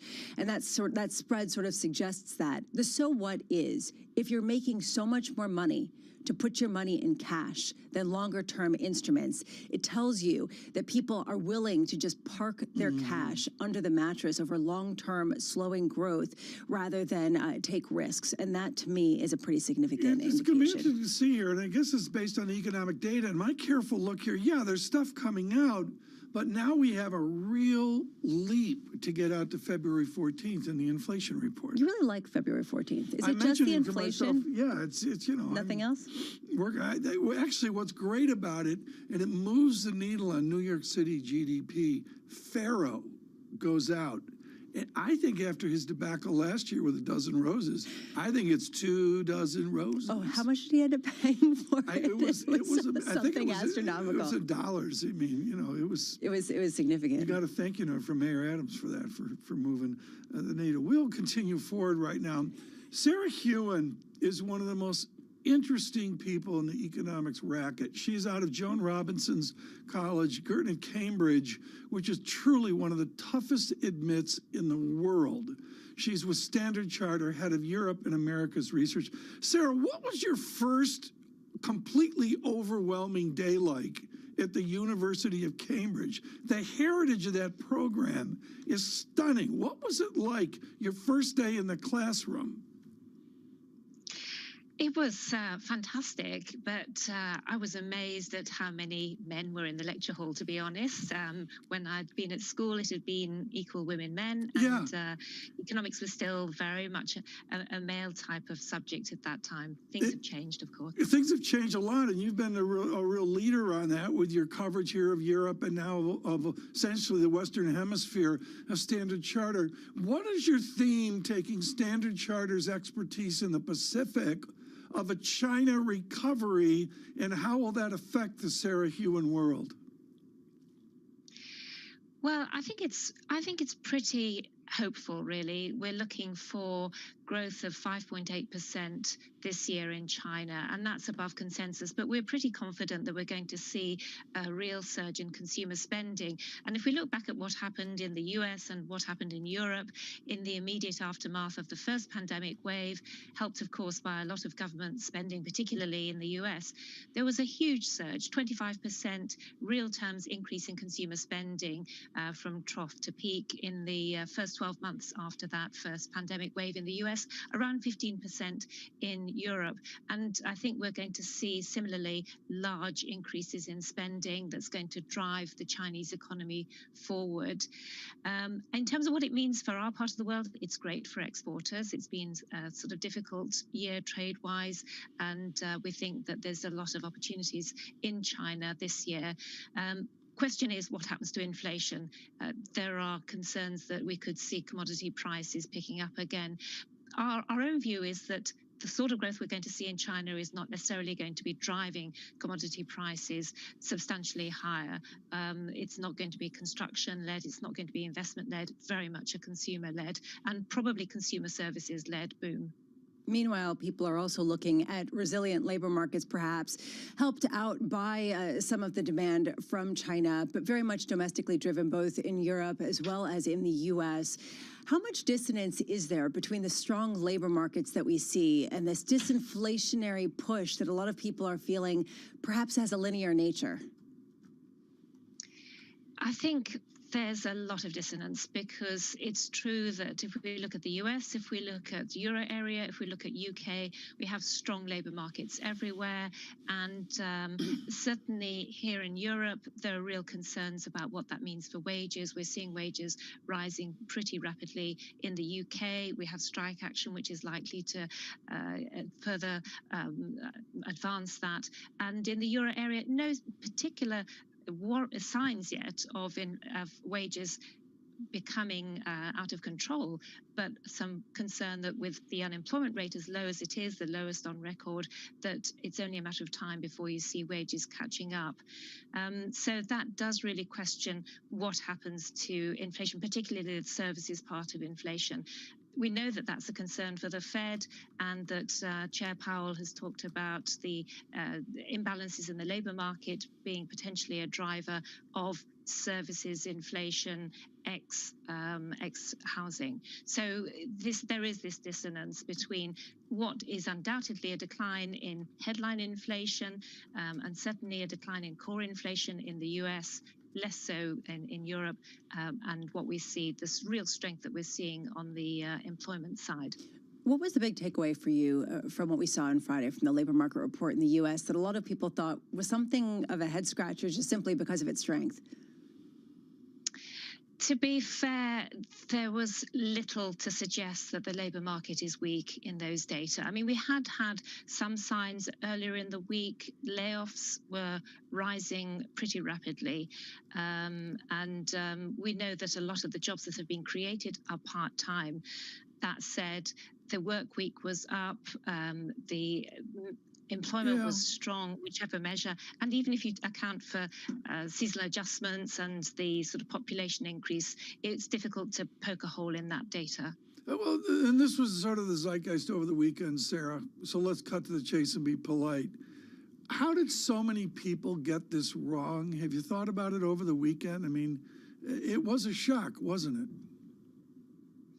It was, and I think that we have had some signs of the economy weakening. So clearly, second half of last year, GDP growth was strong, but if you look at the real spending data, then they were weak for October, November, December. The surveys showing activity pretty sluggish, and until we had that ISM services survey, that looked to be the case across the board. So I think it was a double whammy that we had from the payrolls report on Friday and the ISM services completely reversing out that pretty weak number that we'd had previously. So a lot of head scratching over where is the economy going. Sarah, do you agree with Torsten Slok over at Apollo that we could get a no landing given how strong the data has been? I question the strength of the data, to be honest. I think we need to see the next couple of months without wanting to sound too data dependent. There is a lot of there are a lot of questions over exactly what's happening to the labour market, uncertainty that this degree of strength can persist, and we know, of course, that there can be huge revisions 1 month to the next in the data. So I'd be tempted to sit back. Let's see what happens over the next month or so before deciding that there's a no landing in sight. Sarah, thank you so much. Sarah Hewen there, Standard Chartered Bank, and talked to her colleague Steve Englander this morning as well. It's been a Standard Chartered morning, which is a good and beautiful thing. It's also a good and beautiful thing. Rarely does his entourage let us near him. Michael McKee, after Jobs Day, after 3 central banks darkens the door. I've got one question, and this came up from, I'm going to give credit to Ferroli and Silver over at JP Morgan. In all the shock of what we saw Friday, number of bodies and number of hours worked, when you combine them together, it speaks to a wonderfully productive America, doesn't it? Well, and an America with more money to spend going forward, which is what's causing all this rethink about the outlook for the economy. What did you learn over the weekend about the rethink? That's why we dragged you out here, thanks to your entourage. Well, I think what people are saying is Jay Powell might be right, that we're going to see a stronger economy than perhaps people thought, which means inflation will be stickier. They have a Phillips curve model that suggests that if you're going to to have a lot more people employed, you're going to have more inflation, and it'll be harder to drive wage pressures out of the economy.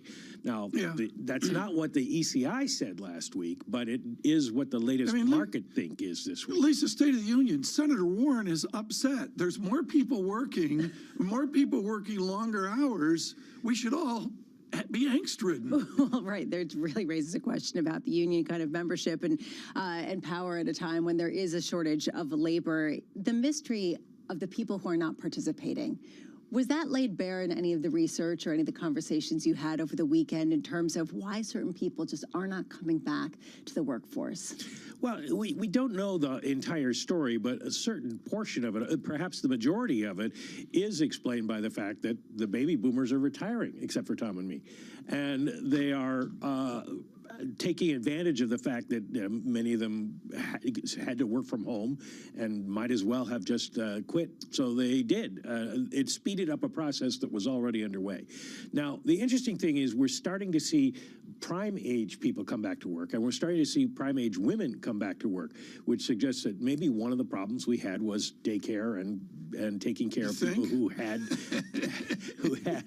COVID, and those problems are easing, and kids are back in school, so it's a little bit easier for people to get back to work, and we're seeing some very small rise in participation. I remember when one person would get COVID in the class, Tom, and everyone was sent home for like a week, and now we get messages literally every day saying, 3 more kids had COVID, monitor it at home, and nobody really blinks an eye. For all of us in surveillance, Michael, thank you for your work the last 4 days. I go home and I'm like, I'm exhausted.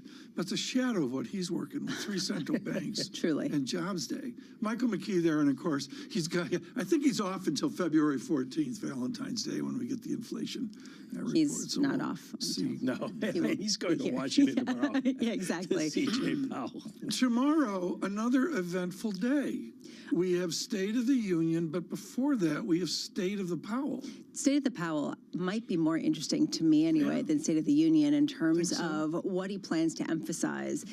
Whether he does decide to walk back or what he decides to emphasize, but he doesn't need to walk it back right now. Rubenstein's going to be on stage. Ladies and gentlemen, the chairman of the Federal Reserve. Yeah, exactly. Stay with us.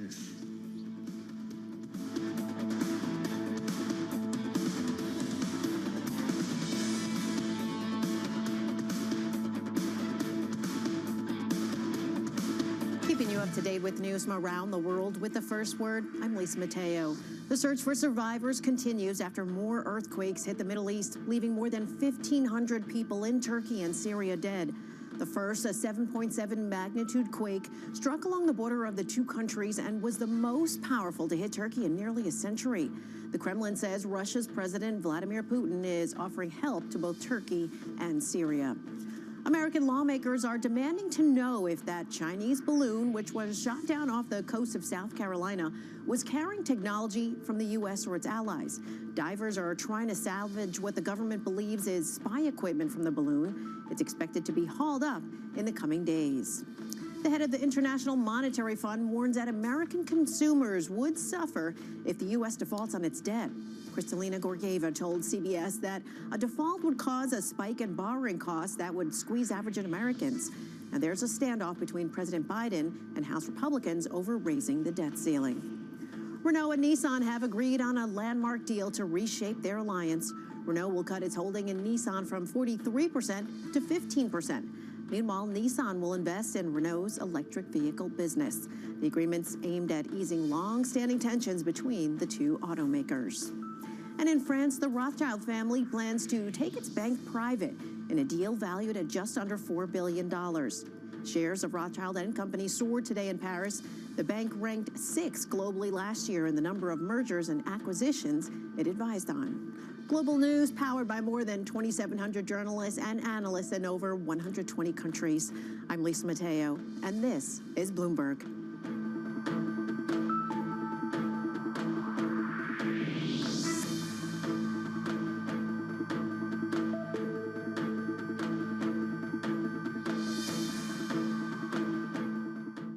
The top names in climate change are on Bloomberg. I want everybody committed to the kind of action that we need. We have a global emergency now. You know, we're still putting 162 million tons of man-made global warming pollution into the sky every day, using the sky as an open sewer. That's trapping as much extra heat as would be released by 600,000 Hiroshima-class atomic bombs exploding every day. That's what the scientists tell us, and the data shows it. That's crazy. That's why we have a third of Pakistan underwater. That's why we have the historic heat wave in China, nothing comparable to that ever. That's why the heat records are broken every year, and we're seeing an increase in the flows of climate refugees crossing international borders that are due to vastly expand unless we take action to solve the climate crisis. Nobody covers climate change like Bloomberg, your global business authority. The top names in business are on Bloomberg. Different countries are at very different places, so you actually cannot speak in generalities. We expect to see a rolling series of country recessions, but the vulnerabilities that amplified previous recessions around the world are not present. That omens well for a mild recessions when they come. Nobody covers business like Bloomberg, your global business authority.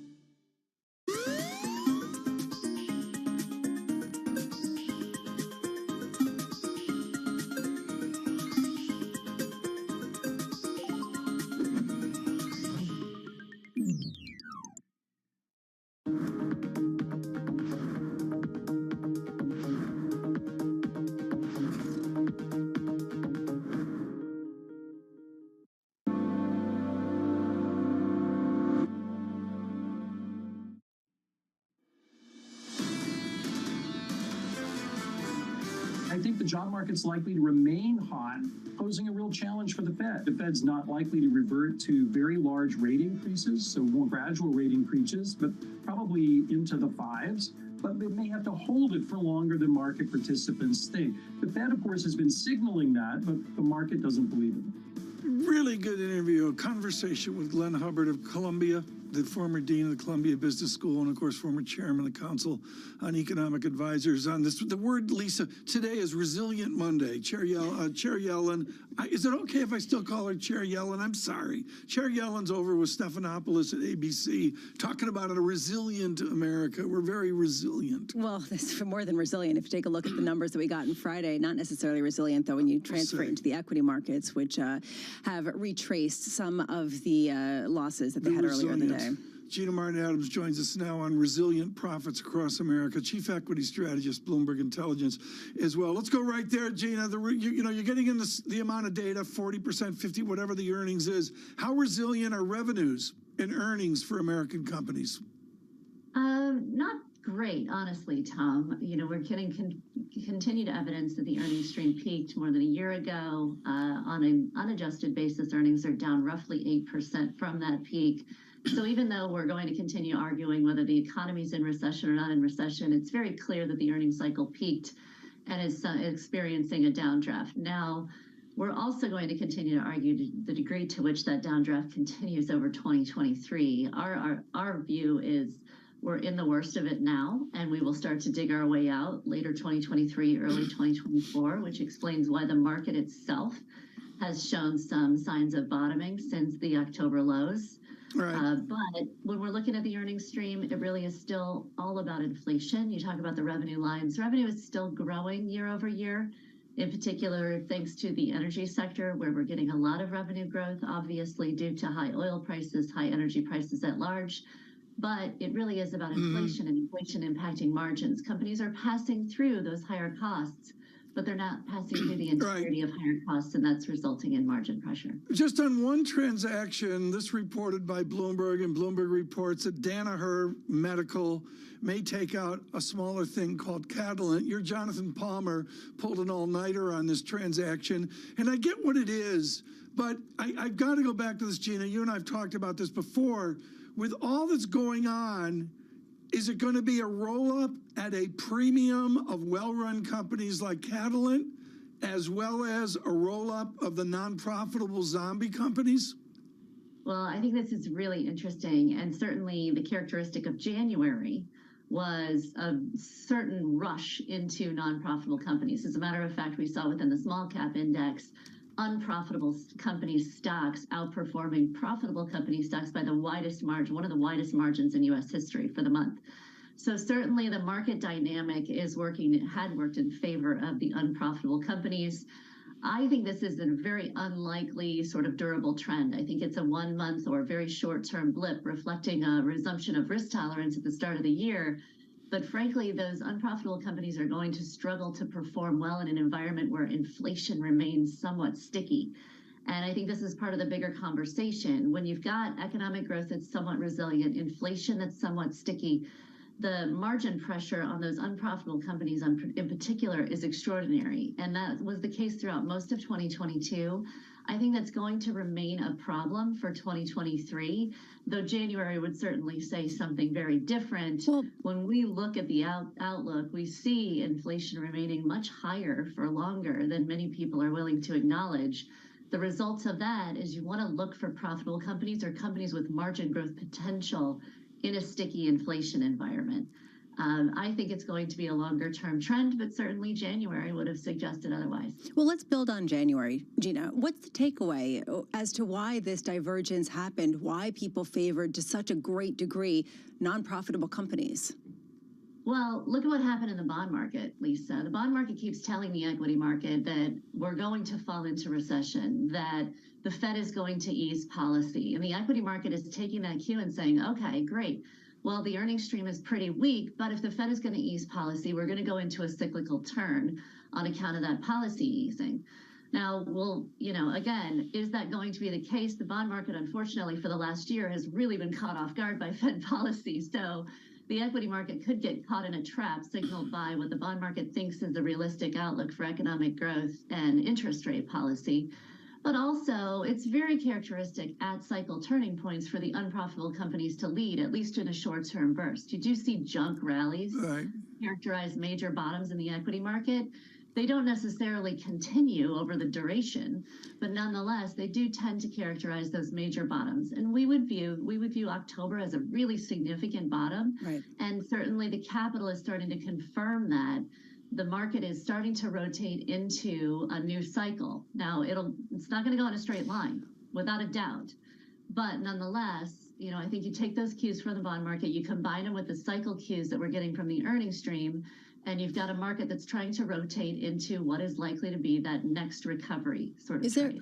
Is there a sector, Gina, that has more resilient margins, more pricing pressure, an ability to adapt to a higher inflationary environment than others?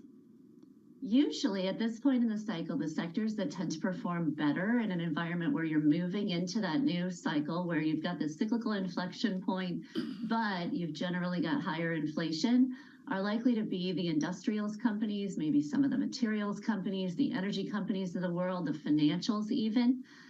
You would, in past cycles where you're really focused on more of a disinflationary backdrop, you think about tech and consumer discretionary, but I would argue that those segments are not going to show the resilience that they typically do because of the inflationary shift. So I think you've got to consider in your portfolio strategy the fact that we might be at a cyclical turning point, but within a secular inflation regime shift. If you're at that cycle turning point, you want to get more aggressive, certainly toward higher beta, towards cyclicals. But you've got to be really conscious of the secular inflation landscape, which is frankly really different than it has been for 20 years. What's the summed Bloomberg Intelligence math on share? What's the summed Bloomberg Intelligence math on share buybacks and share buyback trend? Yeah, interestingly, buybacks actually slowed precipitously throughout 2022, and companies are generally turning toward dividends. You mentioned M&A is still relatively strong in pockets. But dividend growth started to take mind share in terms of company allocations over the course of 2022, which makes a lot of sense in an environment where inflation is higher. The broader portfolio strategy is going to start to think about dividends as an opportunity. That said, those classic growth sectors like consumer discretionary and technology are still very reliant on share buyback to allow for some EPS resilience to emerge. So they continue to spend on share buyback. Healthcare, likewise, those growth-centric sectors are very buyback sensitive. And we do see some resilience there. But I think the bigger trend, honestly, is when you're thinking about capital deployment, who are the capital spenders? for the long term, who's spending money now and thinking they're going to get a return on investment, because that's a critical signal of longer term growth prospects, and who's paying out dividends, because in an environment where inflation is higher, you've got to think about total return to stocks, and dividends are a key part of that. Gina, what a brief. Thank you so much. Gina Martin Adams with us with all of Bloomberg Intelligence and their abilities. I really can't say enough about what Paul Sweeney and company invented with Gina Martin Adams, Ira Jersey's leadership, and the rest. It's just a huge source. I steal from it every single day, without exaggeration. It's interesting, the idea of non-profitable companies doing better by the biggest margin in decades than profitable ones in January just shows what an anomaly in some ways January was relative to the previous 12 months. I'm blind to this. If I'm like Lord Desai 101. If it's not making profit, why am I looking at it? So to your point about the zombie roll-up that I think is kind of interesting, there have been $40 billion of M&A transactions announced over the weekend. This is, Merger Monday that wasn't, after the slowest start in decades for mergers and acquisitions, which I think is interesting. The gold one? Yeah, the Newmont, and the Newcrest Mining. That's like rumored but not confirmed, right? That I believe is, yes, that's, announced. That's announced. Yep. Wow. And Public Storage also making the $11 billion bid for Life Storage. So there are a whole host of them. But to your point of, companies acquiring one another, maybe there's enough stability, enough optimism to get some of these transactions going again. I think scale is everything. And when you have disinflation and your revenues are coming down, you used to do 4% organic revenue and then it ballooned to 8% organic revenue. Geez, it's coming down. Let's do something. There's that pressure there. Well, and then you can get pricing pressure. You did it great. It's fantastic on radio. Lovely. Radio has such an advantage. They don't have to look at me. It's a great thing. Futures negative 33. And we're deep into preparation for the State of the Union. Weston, William Cohen, 12 noon. Good morning.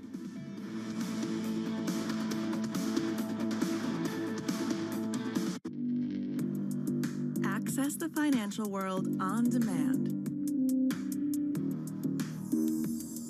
Hear from leading economists, policymakers, and industry experts via live and on-demand webinars, only from Bloomberg. Start exploring to see what's moving the markets. Visit Bloomberg.com/webinars.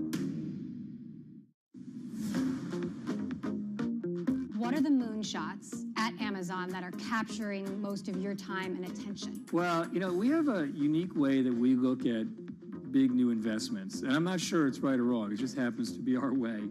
And we ask ourselves when we're considering something 4 questions. We ask, if it's successful, can it be big and move the needle at Amazon? Is it being well served today? Do we have a differentiated approach?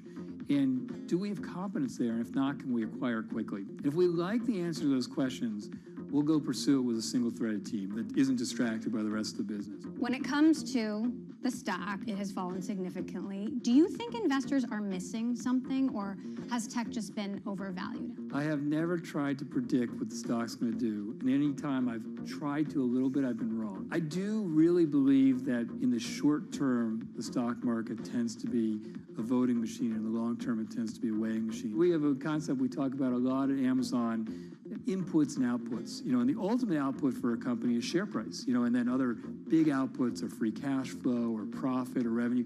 You can't really manage the outputs. You have to manage at the input level, and that's where we spend all our time. And so if you do the right things for the business long term, things tend to work out. I think we've had very good returns for investors, and I expect that to be true again.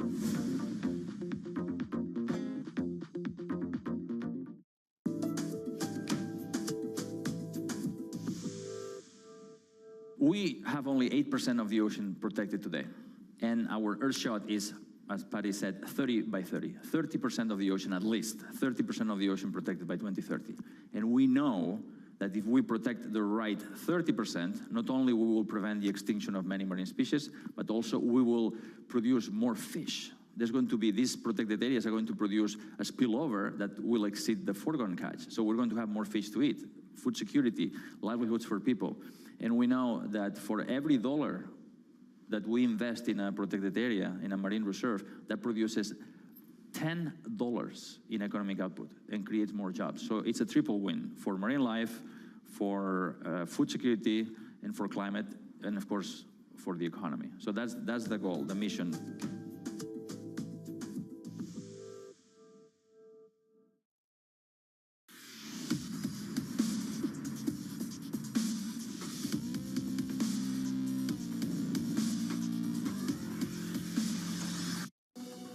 A rip-roaring equity market rally meets gravity. Live from New York City this morning. Good morning, good morning. Equity futures down 0.75%. The countdown to the open starts right now. Everything you need to get set for the start of U.S. trading.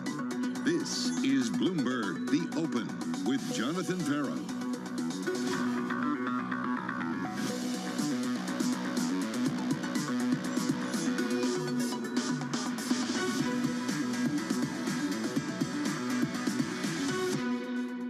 From New York, coming up, Fed Chair Jay Powell set to confront stronger data, President Biden gearing up to address the nation, and Wall Street banks pouring cold water over this year's rally. We begin with the big issue, from hard landing to soft landing to maybe no landing at all. This isn't a choice of soft versus hard landing. Look at the labor market. This is yet again a soft landing type of report. 520,000. Undoubtedly a strong number. Still going to be an issue for the inflation outlook. We see some dynamics for inflation to persist. Whether or not inflation ends up being unhinged and ends up not coming down the way we forecast. We have seen very mixed signals. The soft landing. I hope the Fed engineers a soft landing. The markets like to hear the Fed chair talking about a soft landing. It's always a soft landing until it isn't, until it's a hard landing. It's a soft landing until it becomes a hard landing. Joining us now to discuss Invesco's Matt Brill, Aberdeen's James Athey. To you, gents, thanks for being with us, and let's start with that quote. This quote right here from Apollo's Torsten Slog, who says this: "It's beginning to look more like a no-landing scenario. Under the no-landing scenario, the economy does not slow down, and upside risks to inflation are coming back after the initial decline in inflation driven by supply chain improvements." I want your opinion on that, Matt Brill. Could we face, after that payrolls report from Friday, a so-called no-landing scenario this year?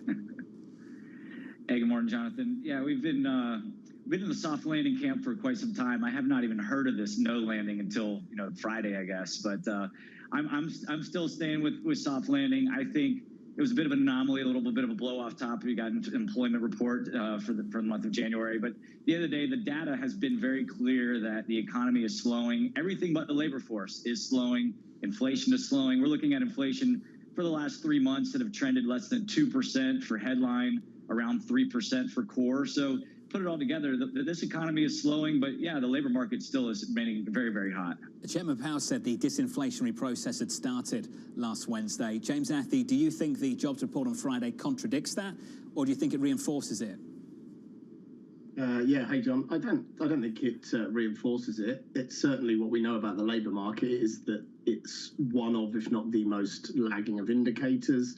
It really does occur to me that the inconsistency of the data to some degree is reflective of just what's forward-looking and what's backward-looking, and certainly the jobs market is lagging, and this goods services rotation post-pandemic and reopening that we have seen, I think, really is the tail end of the kind of pandemic disruption. So I still think there's plenty of justification in thinking about the jobs market data as having been stale, but you can't really... It's very difficult as an investor to pick too many holes in that as we sit here today, because it was such an incredibly strong-looking report, then backed up with that ISM services. So I'm not in the soft landing camp. I think if there's a recession, it's never a soft landing. If you go back to 2006-07, you can see quotes from the Fed talking about a soft landing, and obviously that was hopeful. But I have to say, this new data, just at the margin, softens the sort of conviction in that view. Well, James, to your point, it wasn't just payrolls. It was the ISM services read as well. That bounced back aggressively, up something like 6 points, the largest bounce we've seen in the ISM non-manufacturing survey going back to the middle of 2020. And I think at the moment you had this tug of war between the bears and the bulls, the people who thought we were going to have a recession, those that thought this expansion could continue. And the two things that they'd point to, James, they'd say sub 50 ISM, not great. They'd say, look at the labour market report. Hours worked. It's coming down. It's not increasing. Then on Friday, big bounce in the non-manufacturing survey. New orders absolutely surged, and within the labour market report, hours work actually increased, James. How do you make sense of that? Yeah, I was thinking about what I would say to you, and the back and forth, I was going to call it narrative tennis. I very much think that there are, broadly speaking, two views of the world, and depending on what day and what week it is, data is supportive of one versus the other, and so here we go back and forth. So I totally agree. The ISM, I'm amazed we haven't talked about the weather more.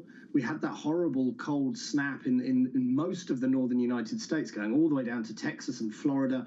And it was around the time they would have been surveying for previous month's ISM services. I think there was a lot of weather disruption in there. I expected to see quite a big bounce back. It was bigger than I expected. But again, for now, I'm going to net those 2 months and say that there's a lot of disruption. I want to see more data. Remember that the PMI services does not in any way support the ISM services, and indeed the ISM manufacturing tends to suggest that the direction of travel for the ISM services is lower. So again, there's still plenty of data to support whichever narrative you choose. The jobs market, on the face of it, difficult to pick holes. But again, you look at the bed data that the Fed produces themselves, where they take the BLS underlying data set and they do slightly different things from a statistical basis. And that told us this last week that jobs are overstated by 1 million just in the second quarter, by looking at headline NFP, which supports the idea that the household survey has been telling us jobs growth is a little bit weaker. I'm a little skeptical still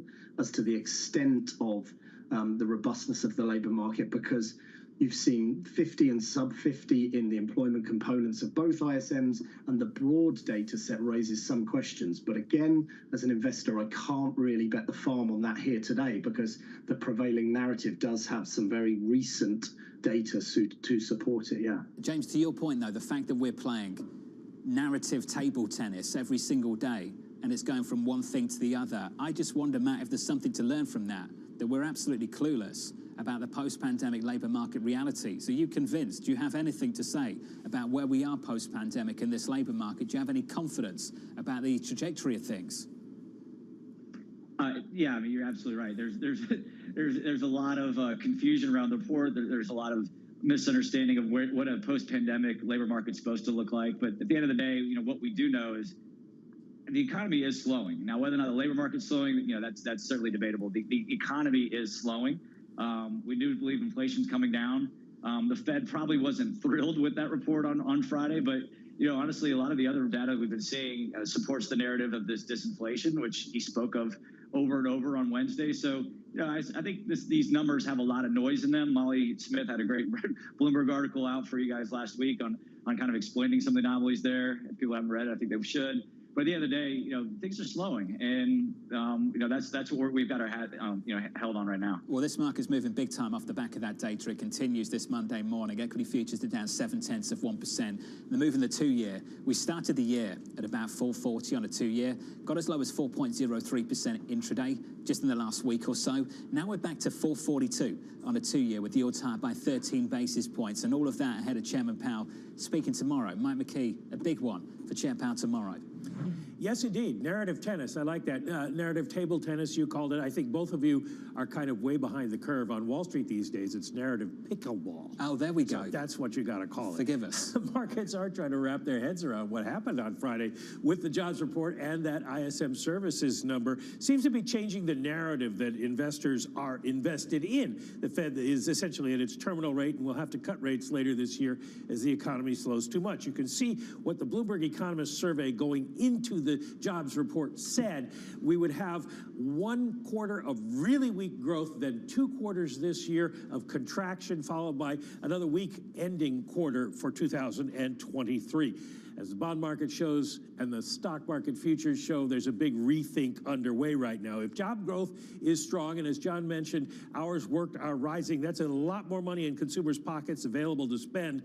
And at least according to the Fed's Phillips curve model, that means inflation will be stickier. You can see the result here.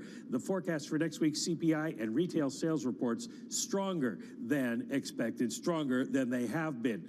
Now, what threw market participants on Wednesday last week were Powell's comments that yeah, the Fed expected to raise rates and keep them there, but maybe if inflation came down faster than they thought, the markets might be right, and that was okay with them. They expected him to be a lot more hawkish, to push back on loosening in financial conditions. So he gets another chance tomorrow when he sits down with David Rubenstein, the host of Bloomberg TV's David Rubenstein Show at the Washington Economics Club. I'll be there for that. The jobs report seems to have changed the narrative. Does he change his story at all? Lots of other Fed speak, too, that we need to pay attention to because Powell is the most important, but not the only one. You got Barr, Williams, Cook, Bostic, Kashkari, Waller, and Harker, and they'll all be playing narrative pickleball. Can't wait, Mike. Can't wait for that. The obsession with pickleball in New York. You see that on a Saturday morning? I watched it for the first time on television. What did you think? It reminded me of badminton. It now airs on TV. That's it's incredible stuff. Yeah. Okay, let's see how long we play that for. Mike, thank you. Matt Brill, Chairman Powell, if he had that report on Wednesday from Friday, do you think Wednesday would have been any different? Yeah, I think it would have definitely been a little bit more hawkish, without a doubt. I think, he basically said, all right, you guys want to play data dependent? We'll play data dependent. And guess what? The data was really hot. So, he's kind of giving the market what they want, which is at this point just saying, I'm not predetermined on where I'm going with this. And I think that's good because for all last year, he was saying we're getting to 5% and we're sticking through 2023. And then that's where we're going to go. Now he's saying, well, let's just see where how this plays out. And, you've already priced in a May hike from Friday's data alone. So to me, that just shows the market's going to be at the mercy of the data, and that's all right, because I'd rather be at the mercy of the data than just the Fed saying, here's what we're going to do no matter what, which is kind of what they were telling us the back half of 2022. Begs the question, James, how well understood the reaction function of the Fed actually is. If you look at the price action over the last couple of days, you could make the argument that maybe Chairman Powell doesn't have work to do tomorrow. Lisa and I were talking about that earlier this morning on Bloomberg Surveillance. Yields are up off the back of strong data. Isn't that what the Fed chair would like to see? Does he need to validate that tomorrow? No, you're right. I mean, I'm, as a general rule, pretty critical of central banks, but I'd say I think the Fed's, since they recognise the kind of error of keeping policy way too easy for way too long, I think they've actually done a really good job. Communication has been consistent from speaker to speaker, and they've not been afraid to be forceful when it's necessary. As you get to this stage towards the inflection, it becomes a bit more nuanced. And remember, the Fed has been very clear about the fact that one of the inputs into its decision-making is the accumulated tightening thus far. And we've not seen really new evidence of that just in the last day or in the last week. Obviously, that's still an additive process happening all the time. And so we should expect to see that increasingly in the data. I don't think that the data we saw Friday really changes much for the Fed when they look at the March meeting. I don't think they're going back to 50 basis points. I think the bar to that is incredibly high. So it solidifies the idea they hike 25. Is it impactful for May policy setting or June or beyond? Not really, because we're going to get a lot more data between now and then. So the fact that the market has just nudged up the front end makes some sense. I would question whether the curve should steepen on that outcome, because to me it does raise the potential for a soft landing, even though it's not a base case. But risk has come down, financial conditions have tightened. To your point, does he really need to pile on at this stage? I would suggest probably not. Well, let's talk about financial conditions. Matt Brill, if you look at high yield spreads, they're 200 basis points tighter than the wides of last year. If you look at the equity market, take the NASDAQ, it's 15% higher year to date. If you take the dollar, it's about 10% weaker from the peak at the back end of September. Matt, how can the Fed chair say financial conditions haven't moved much since the last Fed meeting? Yeah, they absolutely have. And even just last week alone, you saw triple C's really outperforming because everybody thinks if you have a soft landing or a no landing scenario, triple C's will do extremely well. So credit spreads, high yield, they broke through 400. That's certainly telling you that the economy is going to do well. Investment grade spreads down I think it's 108 on the credit index, maybe 115 depending on other indices that you look at. That certainly, while not rich, it's by no means pricing in any kind of recession. It's not financial conditions tightening at those levels. So the Fed is going to have to talk this back a little bit if that's what they want to focus on. But they had the chance, and that was what was so peculiar about Powell last week, is he had the chance and he didn't take it. So he seems as if he's okay with it for now. Well, for some, it was a green light to add more risk. Now, Matt, I just wonder whether it's rich relative to what you expect in this economy. We've had a massive rally. Is it too rich? So we don't think it's too rich because people are looking at all-in yields. And, we get focused on spreads, and that's really what historically we've done. All-in yields look cheap. And the technicals are just so overwhelmingly positive as the inflows come in that I think that this is going to be a little bit of a buying opportunity on any kind of backup you get. If people say, well, I missed it at 5%, and now it goes to 5.15 on credit yields, whatever they're looking at, they want to buy more. And the inflows are certainly nonstop right now. The inflows are huge. James, I just wonder, never mind fundamentals, this was a story we talked about over the last week, just positioning, the flows. Fighting that just seems really difficult. I know yields are high today, but is there just this wall of money just waiting to come in and just buy it in fixed income? I mean, well, the answer to that question, we'd be here for hours, because I do think that that's just the way that the market operates now. It has become this momentum machine. This is not just about credit spreads. It's not just about equities or equity sectors, but you're seeing it in bond markets as well. The worst performers of yesterday become the best performers of tomorrow, to some degree, regardless of fundamentals. Short-term positioning swings so dramatically from one side to another. Short bases build up, and we just can't climb that wall of worry, if you like, and so we swing back the other way, even if really economic fundamentals are not justifying it. I think the move we've seen in equity and credits, and it's not a huge surprise to me as a miserable old rates guy to slightly disagree with Matt, an IG guy there. I get that a lot internally, but yes, all-in yields look attractive, but if the more attractive component within that all-in yield is the safe yield, the government yield, because we're going into recession, I would still argue that would be favourable from an asset allocation perspective. But the reality is that a lot of these cyclical assets have been to some degree underowned, and fixed income in general, when you look at the big pots of money, the big asset allocators, fixed income in general has been underowned. Money just coming back into those markets over time, of course it's going to squeeze a short-term short base. Well, let's see if that backup in yields this morning gets bought. James Athey, Matt Brill sticking with us. Coming up, the balloon controversy, stoking geopolitical tensions. On Wednesday, when I was briefed on the balloon, I ordered the Pentagon to shoot it down on Wednesday as soon as possible. We'll catch up with Anne-Marie down in D.C. up next.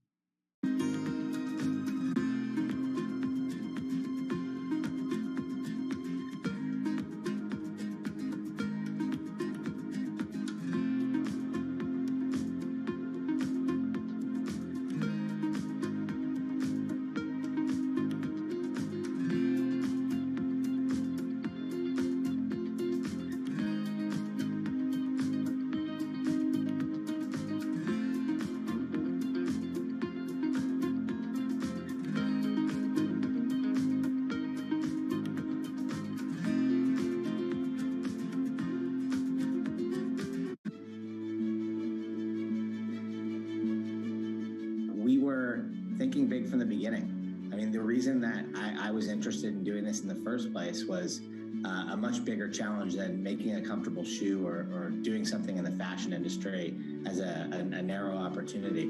We thought that there was a big leadership opportunity. We looked around at an industry where there was 20 billion pairs of sneakers made every single year, and it was 100% made from plastic and the hides from cows, and it was terrible for the environment.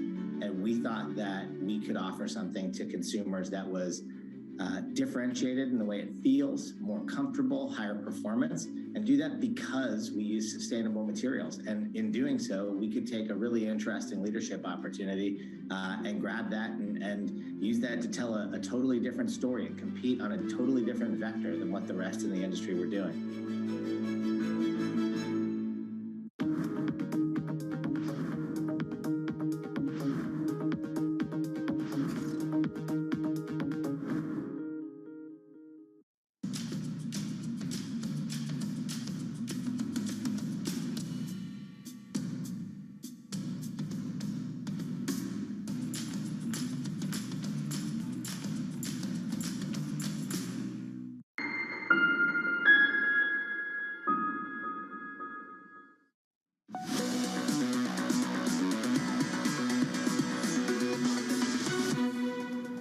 On Wednesday, when I was briefed on the balloon, I ordered the Pentagon to shoot it down on Wednesday as soon as possible.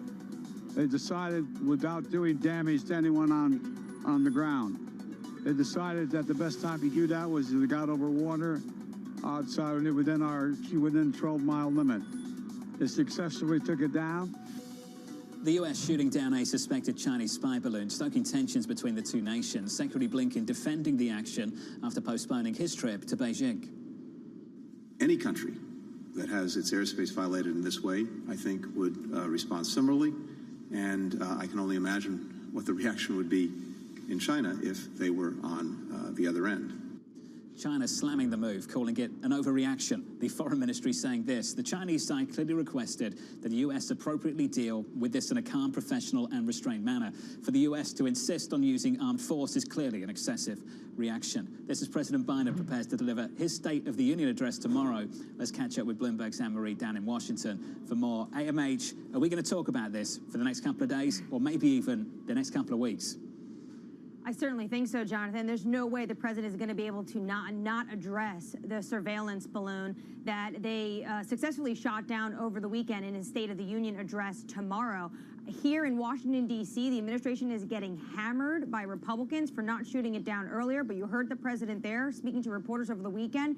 He said he wanted it shot down on Wednesday, but he took the advice of the Pentagon and some of the risks that they had outlined. But, Jonathan, what we can say about the State of the Union is that this is going to be one issue the president will likely address when it comes to China. There are a number of issues. Senator Mitt Romney took to Twitter talking about the fact that there is this surveillance balloon in the sky, but there's millions of TikTok balloons on individuals in America's mobile phones. So the president is likely going to have to address a number of issues when it comes to China, how he doesn't want to be in conflict with China, but they want to make sure that they are outlining whether it's export controls, tariffs, etc. When it comes to the balloon, a number of questions remain. What were the spying capabilities? Will the payload be able to offer the U.S. intelligence services some of those details? Secondly, were any U.S. companies involved in terms of their technology that the Chinese had used on the balloon? And third, Secretary Blinken did not cancel his trip. He postponed his trip, and there's a growing course for him to get on a plane and go to Beijing sooner rather than later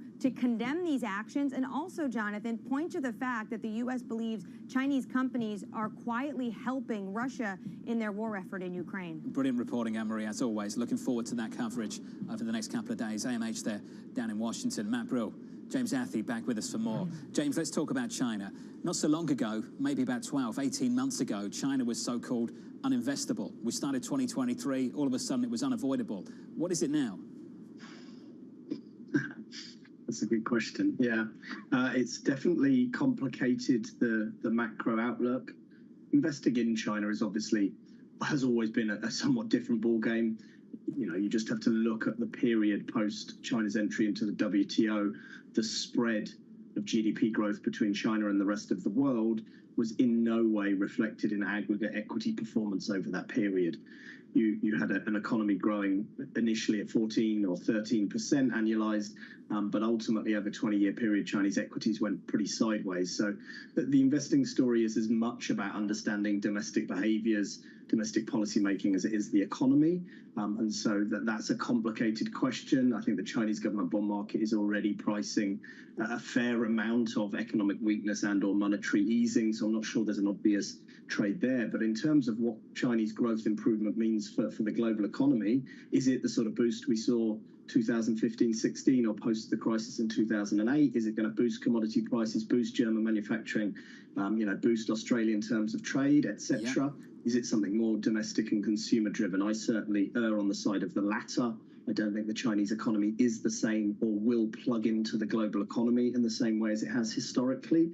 But from a sentiment perspective, it's certainly adding to the potential inflationary forces via higher commodity prices. And of course, that is a complication for central banks in the Western world. Matt, you get the final word, please.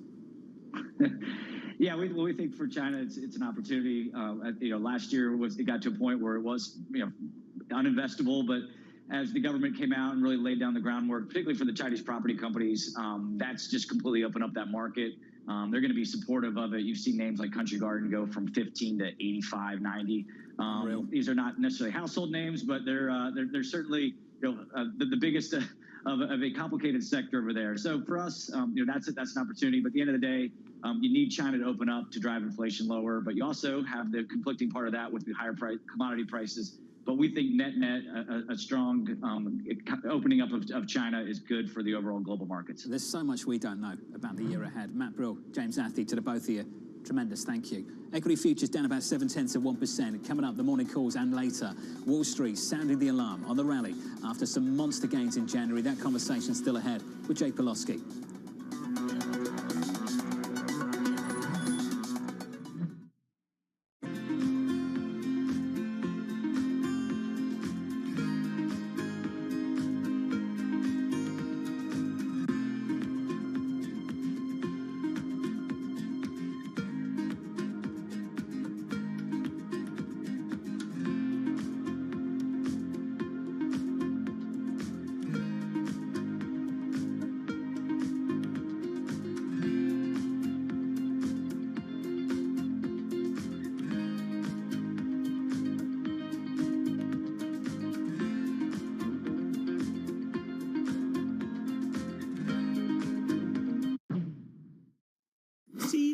Typically, between the time you start and they get out in the farmers' fields, is about 8 years. Now we have a pipeline of innovations. We've been funding the CG system for 20 years now. It's funded at about $1 billion a year. If people care at all about adaptation, that thing will be funded at $2 billion a year. I mean, there won't be anything close to the impact of climate-related seeds, climate-related maize, rice, wheat, sorghum, millet. And thank goodness, because of human genetics, we know how to do the editing. Thank goodness, because of AI, we know how to find the alleles. Because of drones, we can measure stuff in the field. So there's huge advance in terms of how the whole seed ecosystem moves at full speed.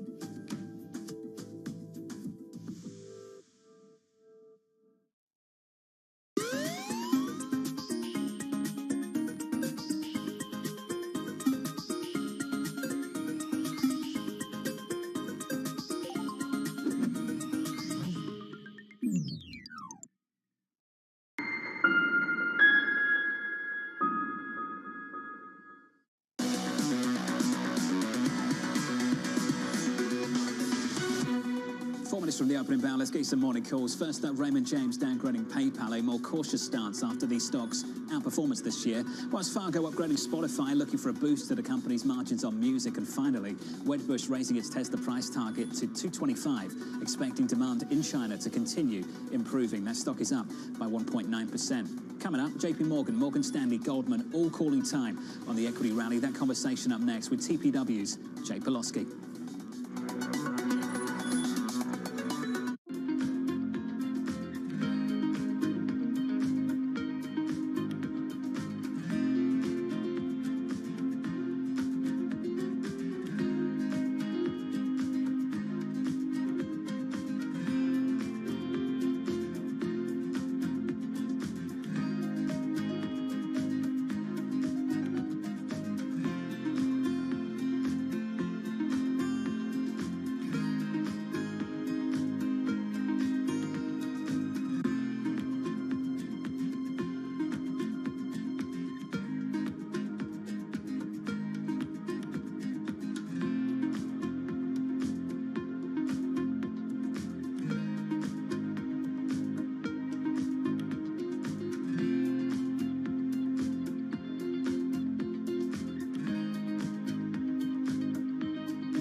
Did art conservation help you in any way to be a better investor? And should a lot of good investors learn how to be an art conservator as well, or not? I think in conservation and art history and liberal arts, I think differently than a lot of people that have just done finance. And also, I think I mentioned one of the things is to do conservation, you have to really do a lot of pre-work before you actually do a treatment. And so a lot of that pre-work is very similar to what I do in due diligence for investments. Lots of testing, lots of thinking about what could go wrong, lots of research. When I was an art historian, that was in the old days before the internet, but you'd sit in the stacks and you'd pull one thing in a bibliography on this and you'd sort of, like a mosaic theory, put all these things together. I feel like I do that in my due diligence.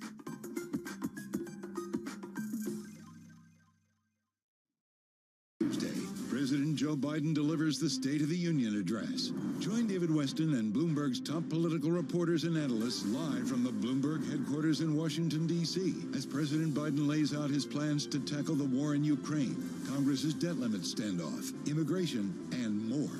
And stay tuned after the speech as we break down the Republican response. Special coverage starts at 8:30 p.m. Eastern, simulcast on television and radio, only on Bloomberg, your global business authority.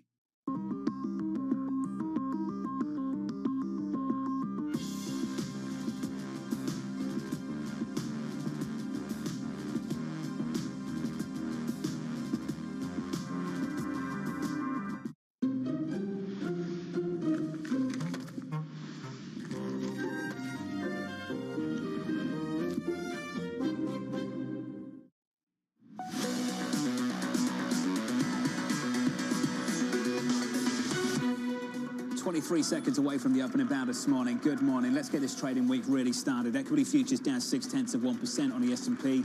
On the Nasdaq, losses Friday. The losses spill over into Monday morning. The Nasdaq 100 down by 0.9%, following a blowout payrolls report on Friday and going into Chairman Powell tomorrow. There's the opening bow. Switch at the board and get to the bond market. Big moves. Yields higher by 10 basis points on a 10-year to 362.31. Bigger moves at the front end.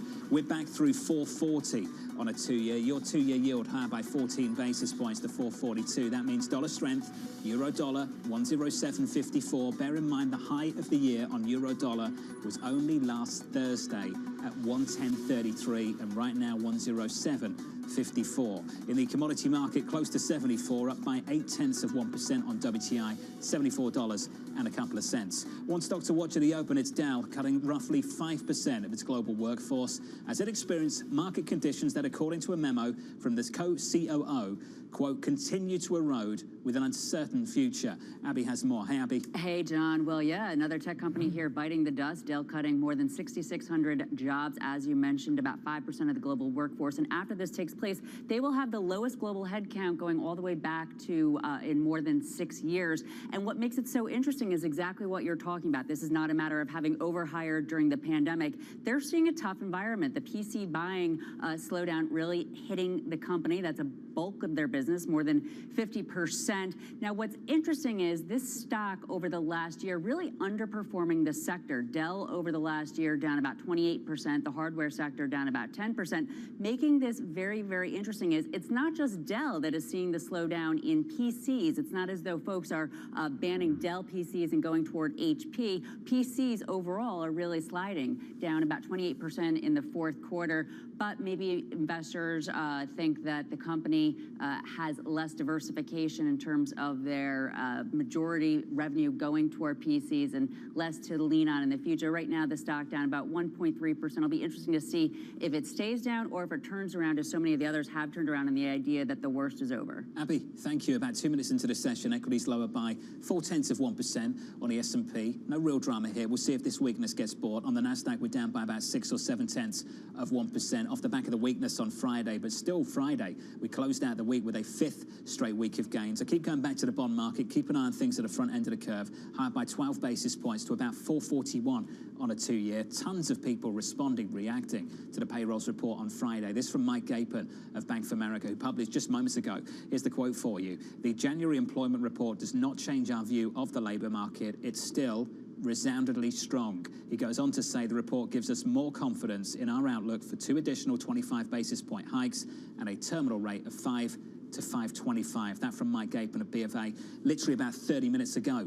Another stock to look at, it's Tesla, raising prices for select US models after the Biden administration expanded the number of EVs that are eligible for tax credits. Elon Musk taking to Twitter, writing this: the last 3 months were extremely tough.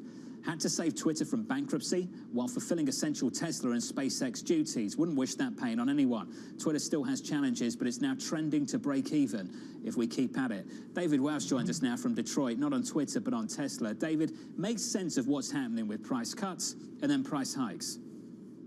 Look, you're going to see a lot of volatility right now in vehicle pricing, which I'll explain in a second. But in the case of Tesla, I think guidance on the Inflation Reduction Act and what vehicles will be eligible for those incentives is playing a big role here. What they essentially said is SUVs, crossover SUVs, can now be eligible for, at a higher price point, they can be eligible for these full tax cuts. So I think Tesla's pushing in something there that'll account for that. There's also a chance that they may have seen a lot of demand after those very steep price hikes, and the Model Y got as much as 20% of a cut. So they may have seen a lot of demand and realized they could sneak a bit in there. But on the macro, okay, we saw used vehicle prices, I'm not just talking Tesla, but all vehicles, drop 15% in December. They've all of a sudden ticked up a bit in the first 2 weeks of January, and I think they're going to come up a bit more. So there's volatility right now. On one hand, you have high interest rates that's keeping some consumers away from buying vehicles, and you do have more availability, so maybe the pricing power isn't as strong. However, we have great jobs reports. Everybody's working. So I do think over time we'll see prices soften, but they're still near record levels, and you're just going to see kind of this up and down while automakers, including Tesla, struggle to find the sweet spot of what they can get from consumers while still keeping demand going. Hey, David, thank you. Awesome as always. That stock is up by 3.5% about 4 minutes into this session. Another name to look at, Tyson Foods, reporting disappointing earnings, missing analyst estimates, with falling meat prices squeezing the company's profits. The CEO said this: "We faced some challenges in the first quarter. Market dynamics and some operational inefficiencies impacted our profitability." Kaylee has more. Hey, Kaylee. Yeah, John, the stock down more than 5% in the first couple minutes of trading here. It missed by a relatively wide margin. Earnings per share coming in at 85 cents. The street was looking for $1.33, so that is a 36% gap between expectations and reality. And you had a top line miss as well, but that earnings figure is down 70% from a year ago. So where did the squeeze come from? Well, on the one hand, consumer demand for some proteins is softening and meat prices are going down. Chicken and pork sales growth volume both coming in lighter than expected. Pork sales actually down 7.4% year on year. And though beef sales volume did surprise to the upside, prices were down 8.5% versus last year. So you've got pricing problems and then expenses to contend with, including costs like animal feed and tighter supplies of cattle and hogs mean livestock prices are higher too. All of that leading to narrower operating margins across those three categories, which is why overall operating margin of just 3.4% came in well short of sell-side estimates. All of this putting additional pressure on the stock this morning after already Tyson has been an underperformer within the staples sector. It's down 35% over the last year. The broader staples index down just 3%, John. Down about 6% this morning. Kaylee, thank you. The broader market down by about 0.4%. Year to date, though, you know the story, flying. Before today, the Nasdaq 100 was still higher by 15% year to date. Note after note in the inbox this morning. Calls for caution. Strategists sounding the alarm after stocks surged to start the year. Morgan Stanley's Mike Wilson expecting the rally to reverse course, writing the following: "While it may take a bit longer for the market to price our materially below consensus view on earnings, we remain convicted in our thesis." JP Morgan's Mislav Matejka echoing that view, recommending investors use strength to reduce exposure. And Goldman's David Kostin warning that the recent gains might be as good as it gets. TPW's Jay Pawlowski joins us now to discuss. Jay, wonderful to catch up with you, sir. Let's talk about those views we just got from JP Morgan, Morgan Stanley and Goldman and apply them to the US market before you and I talk China, EM and Europe. Are you on the same side as them when it comes to US equities? Well, I mean, John, I think we have to acknowledge that several of those guys are stale bears, right? They've been bearish for a long time. They've missed this entire move. And so, you know, naturally, they're not going to capitulate now. I mean, I think our view for the S&P this year has always been kind of a flattish year, right? Plus or minus 5 or 10%, limited upside on earnings, starting point valuation quite high, you know, rates unlikely to go lower. We've never been believers in the recession, as you know very well. We've been soft landing believers. And so no surprise that when you get a jobs number like on Friday, immediately you have to price out the recession, which, let's remember, 5 weeks ago was the most anticipated recession ever. We wrote about that last week in narrative speed. So you've got to flip that script. No more recession, rates back up at the long end, dollar strengthens a little bit, and it's a perfect reason to take some profits on what, as you point out, has been, you know, like a serious rock and roll start to the year. Well, Jay, let's talk about that rock and roll start. You were also looking for a major move away from big cap tech, and the Nasdaq just posted a 15% return year to date. What's in that? What's behind it? Yeah, well, rates coming down sharply, right? Which was what was pricing in the recession. So we had a huge rally in bonds, which we were not believers in, did not really participate in. I mean, you're not going to get it all right, John, right? I mean, there's going to be a few things even guys like me miss. That's part of the game. So we didn't buy that recession impact on the long end, which supported the tech stocks. And now that stuff's being a little bit unwound. We think that tech is going to continue to be an anchor and a cap on the upside of the U.S. equity market. It's still 20+% of the S&P, and rates are not going lower, in our opinion, because we're not going to have a recession, and therefore that caps the upside of big tech, and big tech caps the upside of the U.S. equity market on a relative basis. Jay, one story you do like, it's Europe. It's down today, but year to date it's been flying. The move you've been looking for finally starting to develop. We're up by 10 or 11% on the Euro Stoxx 50. Euro dollar last week tested 110. It's back down to about 107. Jay, do you think a resurgent US dollar, if we get one, might be a challenge to your Europe call? It would be, John, but I don't expect that we're going to get one, right? I mean, it's perfect. Again, things got very extended. So it's natural that you have, when you get an opportunity like Friday, things reverse a little bit. Dollar had been massively oversold. Now it gets a little bit of a bounce. I think the story of 2023, John, is the headwinds of 2022, inflation, rates, Fed, dollar, reverse to become the tailwinds of 2023. I believe we're on the cusp of a new global growth cycle. We have a desynchronized global economy. Asia is in growth mode. That's going to lead the rest of the world, and that's where the opportunity is. And Europe benefits from that. But to be honest, and I think we touched on this the last time we spoke a couple of weeks ago, maybe a month ago, I've switched. Our major geographic focus is Asia, particularly Japan and China. Well, China's a big piece of this story. You mentioned China then, so let's pick up on it. Should you play China directly or through so-called China proxies, particularly, Jay, after the events of the last couple of days between the US and China?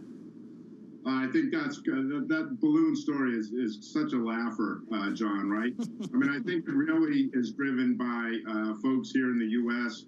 who do not want to see any kind of rapprochement between the U.S. and China. Secretary of State Blinken was due to meet President Xi. For the first time, a Secretary of State would get to meet Xi in 6 years.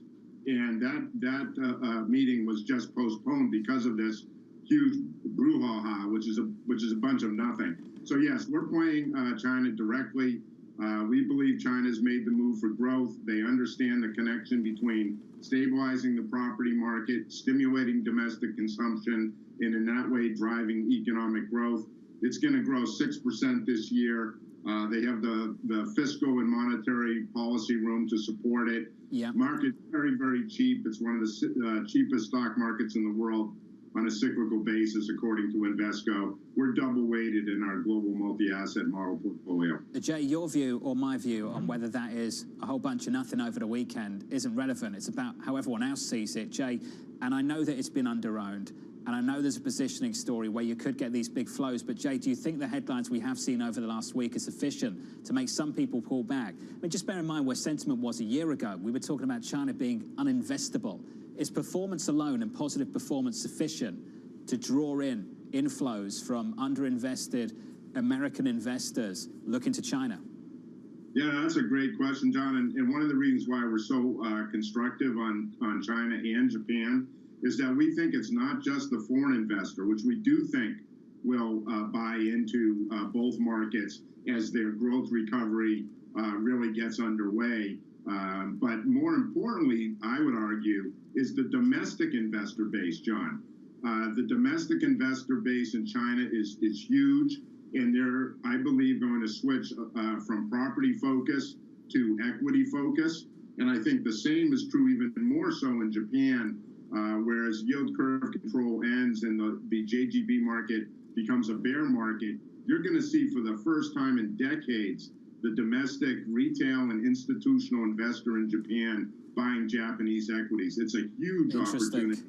Very few people are talking about it. Jay, you and I promise are going to talk more often this year, I hope at least. It's great to catch up as always. Jay Pawlowski there of TPW. I've been teasing Jay for the best part of 2, 3, 4, maybe 5 years about Europe's underperformance, and finally he's getting what he wanted.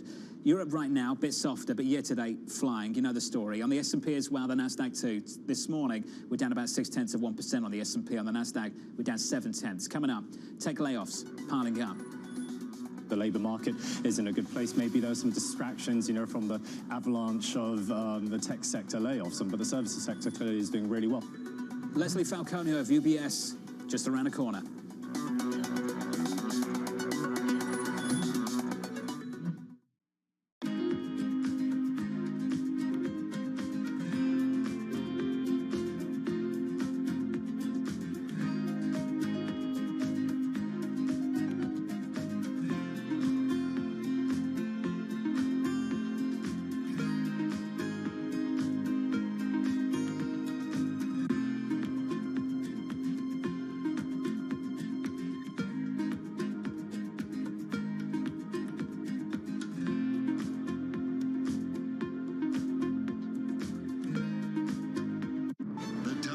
In global leadership are on Bloomberg.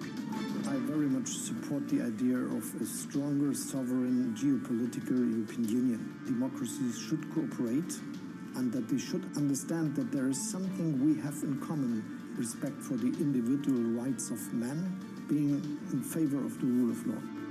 Nobody covers the top global leaders like Bloomberg Television and Radio, your global business authority. DHL is sending a consistent message with its investments. The company spent 123 million euros to upgrade its logistics centre at the Cologne Bonn airport, designing it around key strategic goals. What I love about this building is it actually shows the big mega trends which formed our strategy 2025, which was inaugurated in 2019 when this building opened. So globalization, connecting the world. E-commerce, we have a lot of sortation facilities here for smaller e-commerce shipments. Sustainability, it's a very sustainable building with solar panels on the roof and everything. And digitalization, and well, you can obviously see that it is quite automated. How did the team pitch this investment to you initially, and how hard was it as a sell for them? How quickly did you turn around and say, yes, this is worth the 123 million euros? Of course, you always have to make sure that you have the right capacity for the growth in the network. And at that time, they came and said, hey, we will really see a strong growth in e-commerce volumes on top of the regular B2B growth. We need more sorting capacity. We need this building. And of course, there are always debates. Does it really have to cost 123 million euros and so on? But fortunately, they convinced us, because then with COVID and the volume surge, we urgently needed the capacity.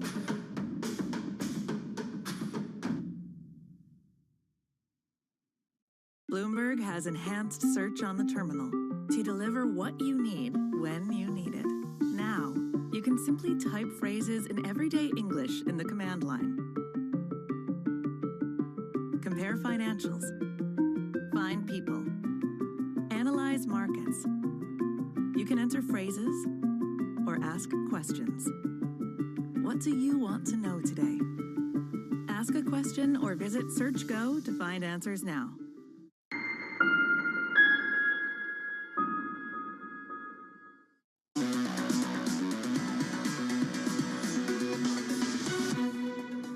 Rates need to continue to rise. I think we need to acknowledge the labour market is in a good place. Maybe there's some distractions, from the avalanche of the tech sector layoffs, but the services sector clearly is doing really well. It's less about where headline rates go. It's about how long are they going to stay at a relatively high level. I think that's the second phase, which markets, need to be ready for. I don't think they want to price that in yet. Let's talk about those tech layoffs. Dow joining the growing list of tech firms cutting jobs, slashing 5% of its global workforce. Here's the message from the C-suite. Market conditions continue to erode with an uncertain future. We now have to make additional decisions to prepare for the road ahead. Mandeep Singh joined us now from Bloomberg Intelligence. Mandeep, that's another name on a long, long list of names. Well, so you have to look at, the different buckets. The Alphabet, Meta layoffs were more because their employee growth was faster than sales growth for the last 3 years. And I think their cost structure, everyone would argue, was bloated, just because of the hiring that they had done. In the case of layoffs, I think they've got yes, there is a PC downturn, but also inflationary pressures. And what I mean by that is, I mean, Dell is a company that's trying to relocate its supply chain from the China exposure they have to somewhere else. Same thing for wage pressures they have. So I think cost pressures for a company like Dell is much more pronounced than for, a Meta or an Alphabet. Mandeep, this is a brilliant point. Uber later this week, they've got their own problems, haven't they?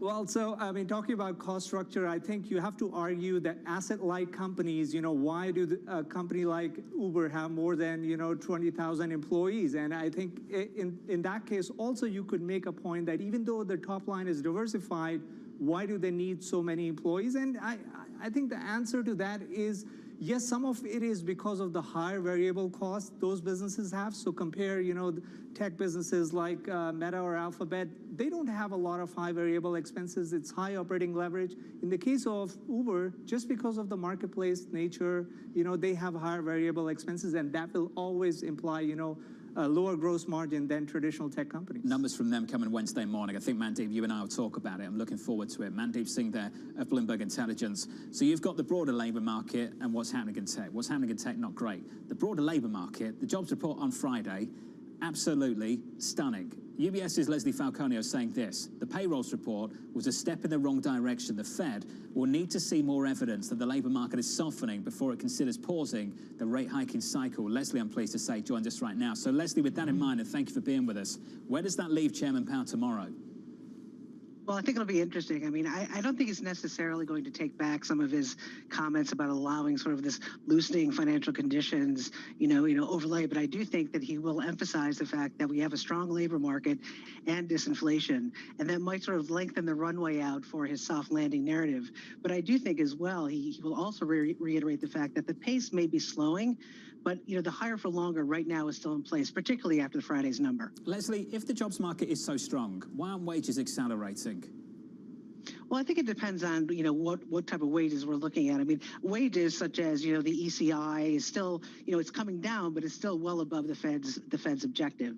And I think the important thing to look at is, the participation rate is rising, people are entering the labor force, but I do think there'll probably be most likely some revisions to this number. I mean, you've got warm weather, construction, there's seasonals, there's the strike being over, but even if a lower number comes out next month, it's really going to be hard to completely dismiss what we've seen. So I do think that overall it takes part of this, the Fed's going to ease at the second half, or at least the magnitude off the table. Leslie, this market's responding, adjusting to what we got on Friday, regardless of whether we do get some kind of revision to the jobs number, the 2 years back through 440. As you look across the curve right now, Leslie, the 2-year, 10-year, that's about negative 80 basis points. Is there anything out of sync with what you're expecting to develop in the next coming quarters, coming months?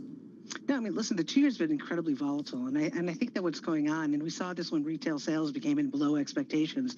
All of a sudden, the market was pricing in, 50, almost 75 basis points of easing at the end of 23, for a total of over 200 by the end of 24.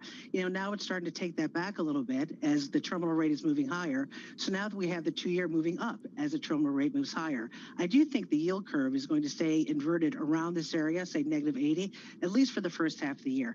After the Fed pauses, however, then I do think you're going to have this re-steepening of the 2s-10s curve. But by the end of the year, you're still going to be negative.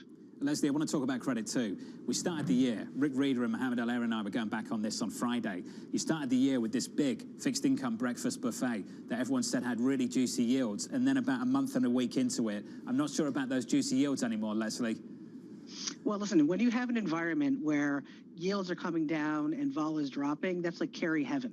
So everyone likes to go for the carry trade. And I'm not saying that's necessarily the wrong trade, but the point being, you don't need to go really down in credit to get that carry. So what we're looking at right now, and we've had tightening across the curve, but right now when we see spreads, both in below investment grade, say even triple C's, or even higher quality, whether it's, investment grade corporates, they're a little on the tighter side now. However, I do think you're going to have these small pockets of vulnerability, and then the higher quality will begin to tighten going forward. Because when you look at that carry today, what's generating that carry? It's treasury yields, not the risk premium. We've seen so much compression, we have spreads now back to where they were in April of 2022. So again, we like the higher quality. You might get short-term widening, but at the end, I think it'll be the better place to be as the year progresses. Stunning rally to start the year already. Leslie, thank you. Leslie Falcone there of UBS on fixed income, credit, sovereigns going into Chairman Powell tomorrow. Bit of breaking news in the last 30 minutes or so. AMH down in DC with more. Hey, Anne-Marie. Hey, Jonathan, that's right. The U.S. is weighing a 200% tariff on Russian aluminum. Traditionally, with the U.S. imports from Russia is about 10% of total imports. So this would effectively mean that it is banned. No one is going to be wanting to pay that price. This is something the administration has been deliberating for months, according to Jenny Leonard, a Bloomberg News reporter who scooped this story, Jonathan. And if you remember, this was likely a hard decision for this administration because in 2018, when the Trump administration had sanctioned Oleg Deripaska, he is the leader, main majority shareholder of NE+, which is a huge stake in Rusal, the market went bananas, and they probably wanted to avoid that. Maybe now they see is a time they can potentially get past that chaos. AMH, thanks for that. Down in Washington, up next, your training diary.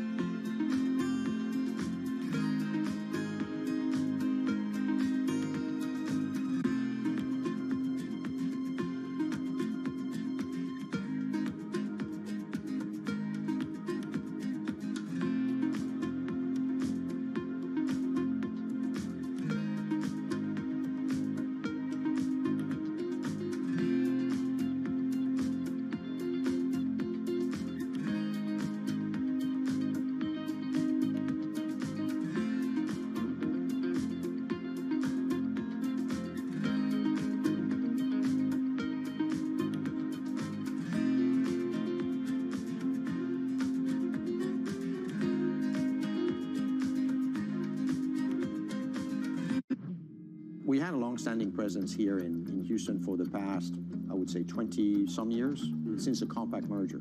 We bought a piece of land, we started building this building.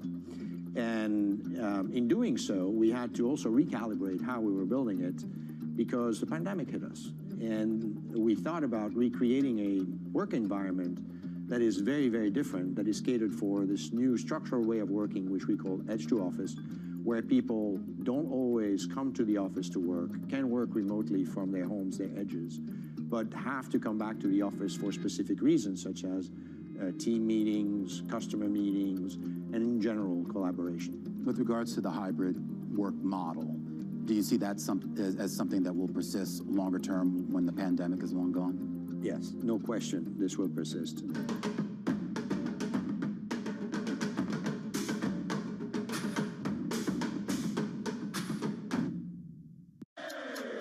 This is Bloomberg Daybreak with Lee. On Bloomberg Radio. Welcome to Daybreak Australia. This is Count Under the Close. Welcome to Bloomberg Crypto.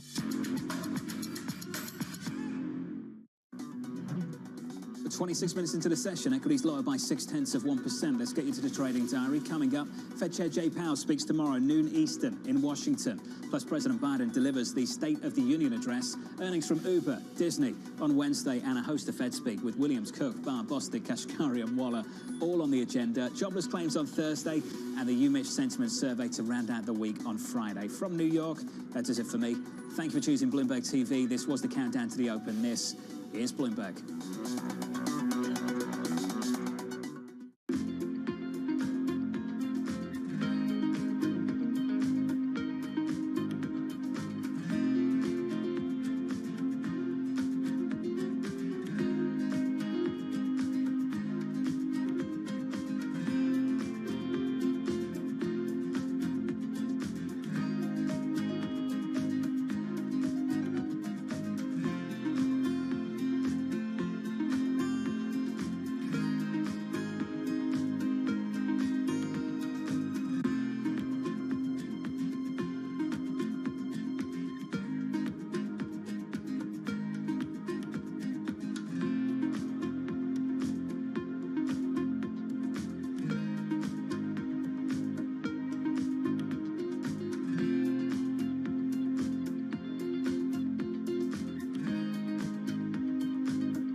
Thinking big from the beginning. I mean, the reason that I was interested in doing this in the first place was a much bigger challenge than making a comfortable shoe or doing something in the fashion industry as a narrow opportunity. We thought that there was a big leadership opportunity. We looked around at an industry where there was 20 billion pairs of sneakers made every single year, and it was 100% made from plastic and the hides from cows, and it was terrible for the environment. And we thought that we could offer something to consumers that was differentiated in the way it feels, more comfortable, higher performance, and do that because we use sustainable materials. And in doing so, we could take a really interesting leadership opportunity and grab that and use that to tell a totally different story and compete on a totally different vector than what the rest of the industry were doing.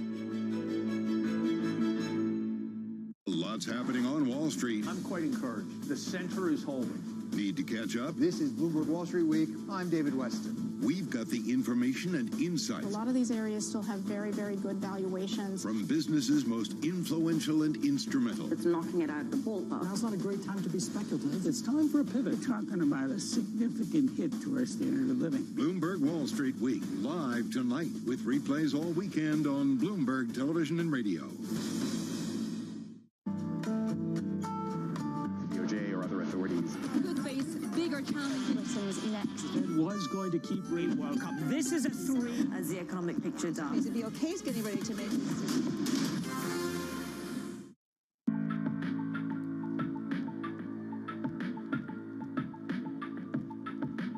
This is Bloomberg.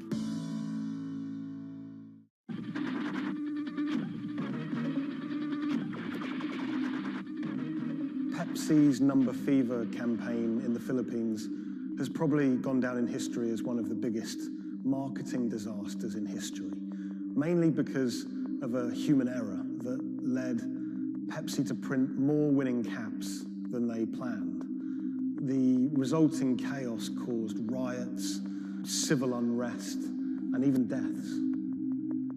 Reporting this story took over a year, and it resulted in me flying to Manila in the Philippines to meet unlucky winners and to find out exactly what happened back then in the 1990s.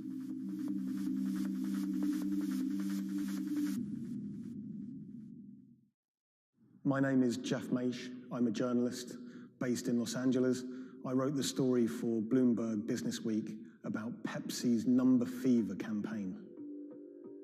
The Philippines is a really interesting country. It's made up of thousands of islands, and it's also a country that's very heavily influenced by America. American culture is everywhere you look in the Philippines. They're obsessed with Frank Sinatra music, for example.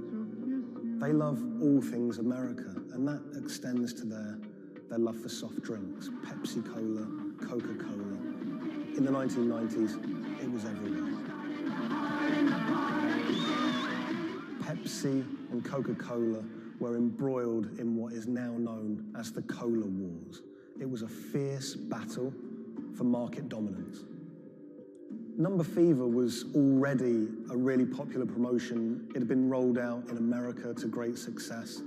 And so Pepsi decided to roll it out internationally, particularly in Asia. They thought it was the answer to their problems. They thought it could finally help them beat their biggest competitor.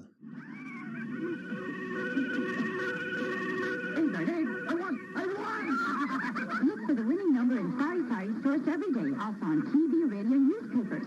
You could be a millionaire. $1 million pesos, or $68,000, doesn't sound like a lot now, but in 1992, that was a phenomenal amount of money. You've got to remember that in the Philippines at the time, the average monthly income was about $100, so $1 million pesos was wealth beyond anyone's wildest imaginations. Number Fever caught fire in the Philippines. Kids were saving up their pocket money to buy a bottle of Pepsi. Parents were squirreling away all of the bottle caps in bags. You would walk down the street and people were going through trash trying to find discarded bottle caps. It was a national phenomenon. Pepsi boasted that half the population of the Philippines was playing it. Number Fever boosted Pepsi's sales every month from $10 million to $14 million. It had a huge impact on Pepsi's bottom line. Number fever quickly became number hysteria. Maids were being jailed for stealing their employers' winning bottle caps. There was even some murders over winning bottle caps. People were fighting in the streets over these caps. There were signs that there were going to be problems with number fever very early. Pepsi had rolled out the competition in Chile, and a garbled fax had caused some kind of problem with the winning number. They'd announced the wrong one in Chile, causing riots. There were signs that there could be big problems ahead if they didn't keep their eye on the ball. So in 1992, Pepsi decided to extend the campaign in the Philippines, and they announced that the competition would go on for a few more weeks. One night, on the television news, they announced the latest winning number, 349. The problem was, 349 had already been allocated as a non-winning number in earlier campaigns. So there were literally hundreds of thousands of bottle caps with 349 just floating around the Philippines. Hundreds of thousands of people all across the Philippines, thousands of islands, were finding winning bottle caps. 349, 349. Some people had 10 lucky 349 bottle caps. People were dancing in the streets, celebrating. They thought their problems were over. They were millionaires. It's still not certain exactly how many winners there were of lucky 349 bottle caps, but we know that Pepsi printed over 600,000 of them. Pepsi realized very early that there was a problem. Hundreds of people started arriving at their bottling plants with their lucky bottle caps. They realized something was seriously wrong. Pepsi tried to solve the problem by offering a small token donation to anyone that brought a lucky bottle cap to their bottling plant. But it wasn't enough. People didn't want just a handful of pesos. People wanted their million-peso prize. Within a year, violent protests and riots outside Pepsi factories would leave dozens injured and 5 people dead. At one Pepsi factory in the Philippines, a grenade was thrown through the window. It killed 3 Pepsi employees. Anacita Rosario was a school teacher living near Manila in the Philippines. She was one of the tragic victims of this whole thing. She was walking to a nearby store to buy some rice one day when a Molotov cocktail was thrown at a Pepsi truck in a violent protest. It bounced under the truck and exploded. It killed her and an innocent bystander who was just a child and injured many others. When I was in the Philippines, I tracked down Anacita's daughter, Cindy, and her husband, Raul. It was clear to me that they were still very upset by the whole thing. You know, a family had been ripped apart by this competition. And Raul told me that he'd never remarried. He'd told me that he'd gone to meet Pepsi executives after his wife was killed. And he was angry. He said to them, you know, this wouldn't have happened if it wasn't for you, if it wasn't for number fever. The biggest revelation from my reporting was rumors that Pepsi was somehow involved in bombing their own trucks. I found a newspaper report with a headline that said, "Pepsi goons bomb their own trucks." And when I visited the NBI, the police department in the Philippines, they presented me with documents and interviews with people who claimed that Pepsi had paid them to cause riots and to cause trouble outside their plants in order to destabilize the situation and to frame the owners of the coalitions that were fighting them to try and curry favor. I just thought that was so shocking. And of course, Pepsi denied it, but how bizarre that a company would be accused of bombing their own trucks.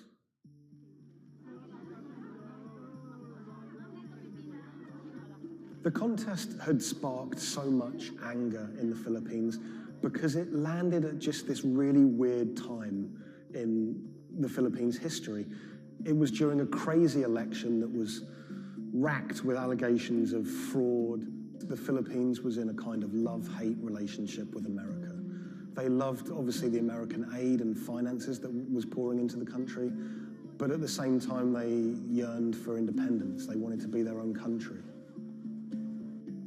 Vicente Del Fierro was a local preacher living in Manila, and he hated the number fever campaign.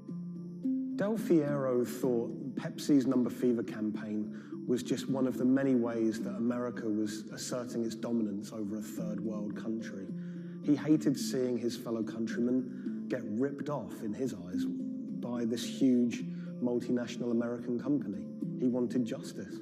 Del Fierro rounded up over 800 winners of 349 bottle caps, and he got them all together to sue Pepsi for over $400 million to be divided between those holders of lucky bottle caps. Del Fierro took money from some of the people who could afford it. They paid him 500 pesos to help with legal fees. But for people who couldn't afford the money, he would just represent them pro bono. The alliance is to build up pressure on Pepsi. And so you see people marching in the streets. So we have mounted our own campaign, even in the U.S.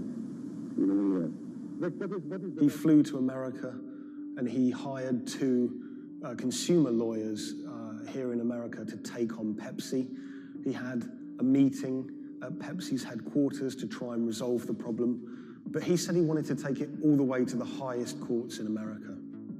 When those cases were heard in America, those courts decided that this was a problem that should be heard in the Philippines, not in America. Back in the Philippines, Del Fierro continued his case in the Filipino courts. At one stage, there were arrest warrants handed out for 9 Pepsi-Cola executives, which he saw as a big victory. We don't know if those arrest warrants were ever upheld, but it made newspaper headlines across the country. Pepsi did not take kindly to Del Fierro's campaign. They tried everything to shut him down. They sued him for libel. My father had to attend 3 times a month for a branch 145 and another hearing for the branch 113A, also 3 times a month. Also, there was a time my father was hospital due to heart failure. Still, he had to attend the 2 branch hearing. Otherwise, for not attending, the judge will issue warrant of arrest to my father. My father passed away January 13, 2010. After staying for almost 1 year in the hospital, he died of complication due to heart failure. After the death of my father, I was inspired to do the website. PepsiCo will be remembered for what they did to the consumer in the Philippines and to my father. When I reached out to Pepsi for comment for this story, they claimed that they didn't have access to anyone who was working at Pepsi that was around in those days. They also said that during COVID-19, they didn't have access to their documents about this, but you know, they were very careful to say that they were sorry for everything that happened, and we do know that Pepsi did try everything to try and make this right. The Pepsi number fever disaster cost the company millions. We know that they paid up to $10 million in those goodwill payments, but the financial effect could be much greater. After the disaster, we know that Pepsi sales dipped. They were overtaken by Coca-Cola again. Pepsi's number fever disaster changed the legacy of that soft drink in the Philippines forever. Some people of a certain age won't touch it. For many people, Pepsi is a taboo word. A lot of the people that I spoke to were still quite traumatized by their experience, by that experience of winning 1 million pesos, losing it, and then returning to their normal life in poverty in Manila.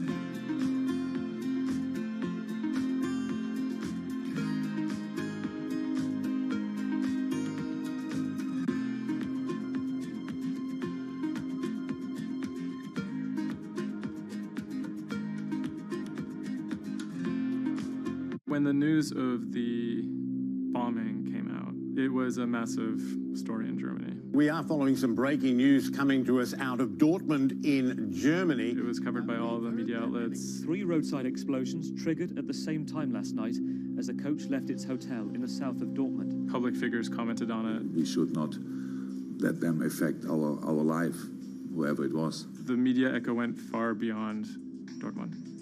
I think it was front page news in every single big paper around Europe. Everyone thought of like a terrorist attack, and people were scared that throughout the city in Dortmund there was more attacks to be happening. Unbeknownst to investigators, just after the bomb went off and the players of the team were shell-shocked, the person who had masterminded the attack was actually sitting in the hotel eating steak and sweet potatoes.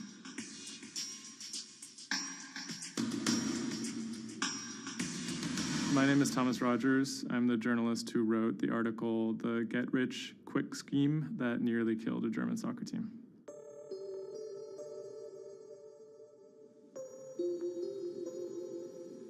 Dortmund is a mid-sized city in the western part of Germany in a state called North Rhine-Westphalia. And it's a former industrial city that's kind of fallen on hard times in the last few decades. It was severely bombed in the war, so the center of the city is quite stark. Some of the few high points include its soccer team. My name is Ike Henning. I'm a reporter with Bloomberg News, and I'm a great fan of Borussia Dortmund. Dortmund fans are super loyal. On all match days, the entire city is in black and yellow. It's like a religion. I think more than most German cities, soccer does play a very large role in the identity of Dortmund. In October of 2000, the BVB became the first team in the Bundesliga to actually go public. Salaries for soccer players in the Bundesliga have gone up very dramatically. With such high prices, they thought that by going public, they would be able to compete better with big teams like Bayern Munich. Unfortunately, that didn't go too well. Dortmund bought too many expensive players, high wages, and the club almost went bust in 2005. The price of their shares, it has sometimes gone up, but mostly gone down since they made that decision. So on April 11th, 2017, the team was staying in a hotel on the outskirts of Dortmund. Match days are always special in Dortmund. Everyone is looking forward to it. The team always meets in the same hotel ahead of matches. They stayed in this hotel in order to have a kind of neutral space before games so that they could concentrate, be sort of isolated from distractions, things like that. Everyone was pretty optimistic. They had a chance to go really far, maybe into the finals. I was in the office and getting ready for match day. I was going to meet with a friend, a fellow Dortmund supporter, in a pub. As always, the fans are very excited about matches. On that day, they were heading to play in the quarterfinal against AS Monaco at Signal Iduna Stadium, which is in the center of Dortmund. Shortly before 7 p.m., the players of the team boarded their official team bus. When the bus took off the parking lot of the hotel and turned on the street, there were three detonations, 3 bombs that exploded and hit the bus of Dortmund. 3 explosions occurred close to the Borussia Dortmund team bus. The B team bus had just left the hotel. The explosions destroyed 2 windows in the rear part of the bus. People screamed, people jumped to the ground. The fellow Dortmund fan I was supposed to watch the match with, he called me and said, turn on the TV, there was an attack of the Dortmund bus. And I thought he was like, that was impossible. Some of the players screamed at the driver to keep driving as fast as possible because they were worried that people might storm the bus. German investigators say the explosive devices used in the attack on the Borussia Dortmund bus contained metal pins, and that one had pierced a seat headrest. Unbeknownst to the team members, the actual mastermind behind the attack was, as they were disembarking the bus, was actually eating steak and sweet potatoes at the hotel they had just left. Authorities are attempting to verify a letter left at the scene claiming jihadists were behind the attack. Because there had been a series of attacks by Islamic terrorists in Germany and Europe, there was widespread suspicion in the media that this was another Islamic terror attack.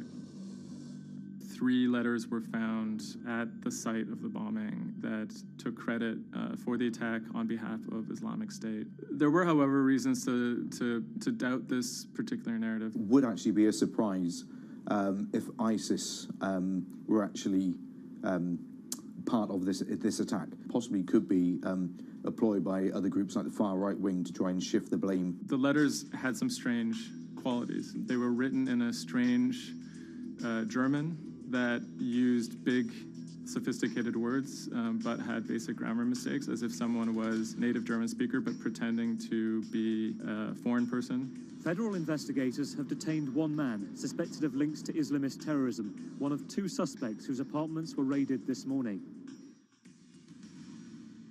Shortly after the bombing, a man in Austria named Rudolf, who was a big BVB fan, he noticed that something strange was going on the stock market related to the team's shares. He emailed the lawyers of BVB, who then forwarded that email on to investigators. The email stated that someone had bought 60,000 BVB put options, a wager that the value of the shares of the team would fall below a certain amount at a certain date. Why would someone buy that ahead of a match and then 3 bombs go off? Something isn't right here. For the person to make money off of that, it required the stock to go down quite a bit in a fairly short period of time. And it wouldn't just be the team losing a match, it would require something much bigger than that. There was another big red flag about this purchase, which is the fact that it had actually been made, number one, on the day of the bombing, but also from an IP address that had been traced to the actual hotel where the bombing had taken place. When 3 explosions targeted the bus carrying the Borussia Dortmund footballers on April the 11th, written notes left at the scene claimed the attack was the work of ISIL. The truth, as is now alleged, is remarkable.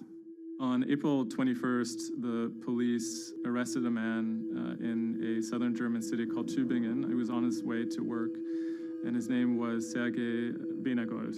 He seemed like an unlikely suspect because he had no known connections to the Islamic terror world. He didn't seem like a far-right extremist. He didn't seem like a left-wing extremist either. He seemed to be a completely unremarkable young man. A 28-year-old German-Russian man, named only as Sergei W., stayed in the same hotel as the players on the night before the bombing. He specifically requested an upper room overlooking the bushes where the explosive devices were hidden. The media dissected why he would do that, what was his past. He had been inspired by the 2015 terror attack in Paris. And he noticed that in the aftermath of the attack, the stocks of French companies went down. And he believed that if an attack took place that was directed at a specific company, that the decrease in stock price for that company would be even more dramatic. It never occurred to anyone that someone would do that out of greed. We now know that the suspect bought 3 different derivatives on the Borussia Dortmund shares. With all these derivatives, he bet on falling shares. The suspect bought the majority of these financial products on the 11th of April, the day of the attack. If the plot had been completely successful and the stock had reached a value of 0, Benegold would have made up to 570,000 euros, or the equivalent of about $608,000. Ultimately, the plan completely backfired. The attacker, Sergei Benegold, didn't make any money. In fact, he lost money. In court, he would be extremely quiet. He usually kept his hands clasped together. One of the lawyers actually commented that he had never seen a defendant act so calmly. Benegold had served some time in the German military. From that information and from online research, he was able to figure out how to assemble remote detonated bombs that would do what he hoped to do. There were a few days of extremely emotional testimony, including the soccer players who described doubting whether or not they could ever play another game again. It brought everything back up, and it didn't quite help them to kind of process what was going on. Throughout it all, he sat there completely silent. The big mystery that was swirling around the trial was the question of why he may have simply done it because he wanted to impress a woman. Rebecca is a young woman who has a very troubled home life. She ultimately sees her relationship with Weinergold as an opportunity to leave that troubled home. Weinergold is a Russian immigrant to Germany. He speaks with an accent. He has anxiety in large groups of Germans. She begins to resent the fact that he has these fears and feels a little bit trapped. Rebecca attempts to dump him on multiple occasions, and he threatens to commit suicide if she leaves him. Weinergold apparently told Rebecca that she would soon be seeing a surprise. After being dumped via text message, he apparently began planning for this attack in earnest. Weinergold was charged with 28 counts of attempted murder, which carried a maximum sentence in Germany of life in prison. He claimed that he had nothing to do with the attack, but as time went on, he admitted that he had actually been the person who had built the explosives and had set them off. But he claimed that he didn't want to actually kill anybody. Ultimately, Weinergold didn't receive the harshest possible sentence. He was given 14 years in prison, but it's still a considerable amount in jail in Germany.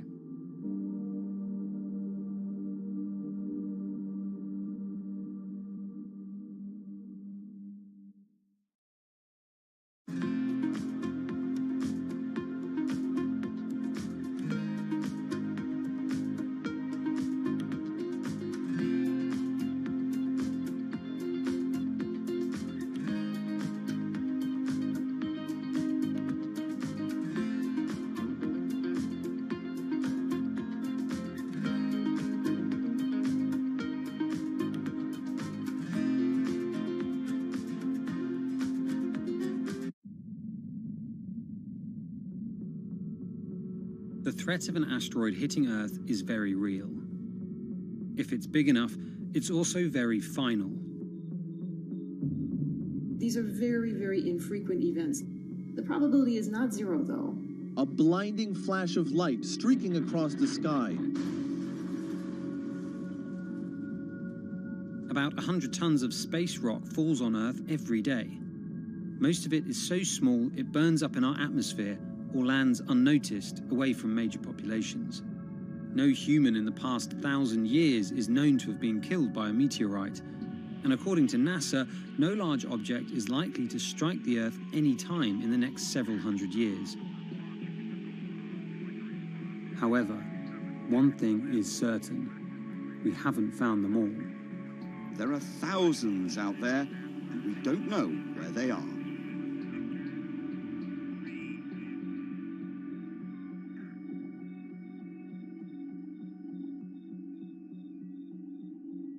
There are a lot of asteroids in our solar system. They number in the billions.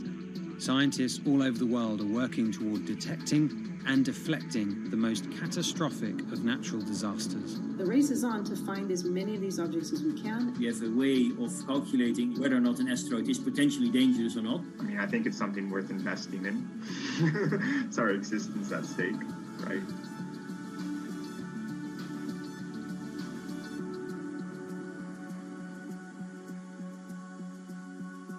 Amy, let's get this one out of the way. It's probably the question you get asked the most, but how scared should we be? Asteroids and comets are a natural hazard that's out there like a lot of other natural hazards. These are very, very infrequent events, these collision events where an object actually impacts the Earth. The most important thing that we need to know about asteroids is when the next impact is going to happen and how bad it will be. What we know is that an object that's about, say, a kilometer across is capable of causing very, very wide devastation across the planet, really truly global devastation. The object that wiped out the dinosaurs was somewhere in the neighborhood of 5 to 10 kilometers across, so even bigger than that. At a kilometer, it's still going to be very bad and will have global effects. For objects that are capable of causing what I would call sort of regional damage, kind of a large major metropolitan area, a city and its surrounding environment, sort of around 100-ish meters. It depends on the details of the composition and so forth. By the 1980s, NASA was cataloguing near-Earth objects. In 1994, stargazers watched as comet Shoemaker-Levy 9 hit Jupiter. The resulting zone of chaos was estimated to be as large as the Earth, and the event became a turning point in the search for asteroids and comets in our solar system. In 1998, Congress tasked NASA with finding 90% of asteroids and comets 1 kilometer wide or larger. Soon after, Hollywood blockbusters Armageddon and Deep Impact brought attention and fear to the masses. The great news is that the vast majority, more than 90% of all the really large 1 kilometer near-Earth objects have been found. The challenge now is working down to these smaller sizes that are still quite capable of causing a lot of damage, but they're just harder to spot because they're fainter, they're smaller. Can you give us a sense of how many are out there in our solar system? We know that there are a lot of asteroids in our solar system. They number in the billions. Most of them, however, are between Mars and Jupiter in what we call the main asteroid belt. This is a region of space where most of the asteroids in the inner part of our solar system live, and they stay there for many billions of years. There is another population, though, that kind of leaks inward and gets into the region somewhat close to the Earth, and we call these near-Earth objects. We think that there are millions and millions of near-Earth objects that are out there in the total population. As of today, we know of sort of around 20, 25,000, something like that. When we first spot an object, we really know very little about it. We just see something moving across the sky. So all you get is just sort of a handful of snapshots, just enough to be able to tell that this isn't an asteroid that we've already seen before. And then once we can calculate the distance to it, we can now start to make predictions about its true size. Is it large or is it small? So we have a lot of information that we have to get pretty quickly to really understand what's going on. Finding asteroids is just one piece of the puzzle. Planetary scientists are extremely skilled in determining the orbits and speeds of asteroids based on relatively small amounts of data. NASA runs simulations of the trajectories asteroids could take, which is useful but time-consuming. A team of scientists in the Netherlands have found a way that could buy us more time. Our method is very quick, so you can very quickly get an assessment of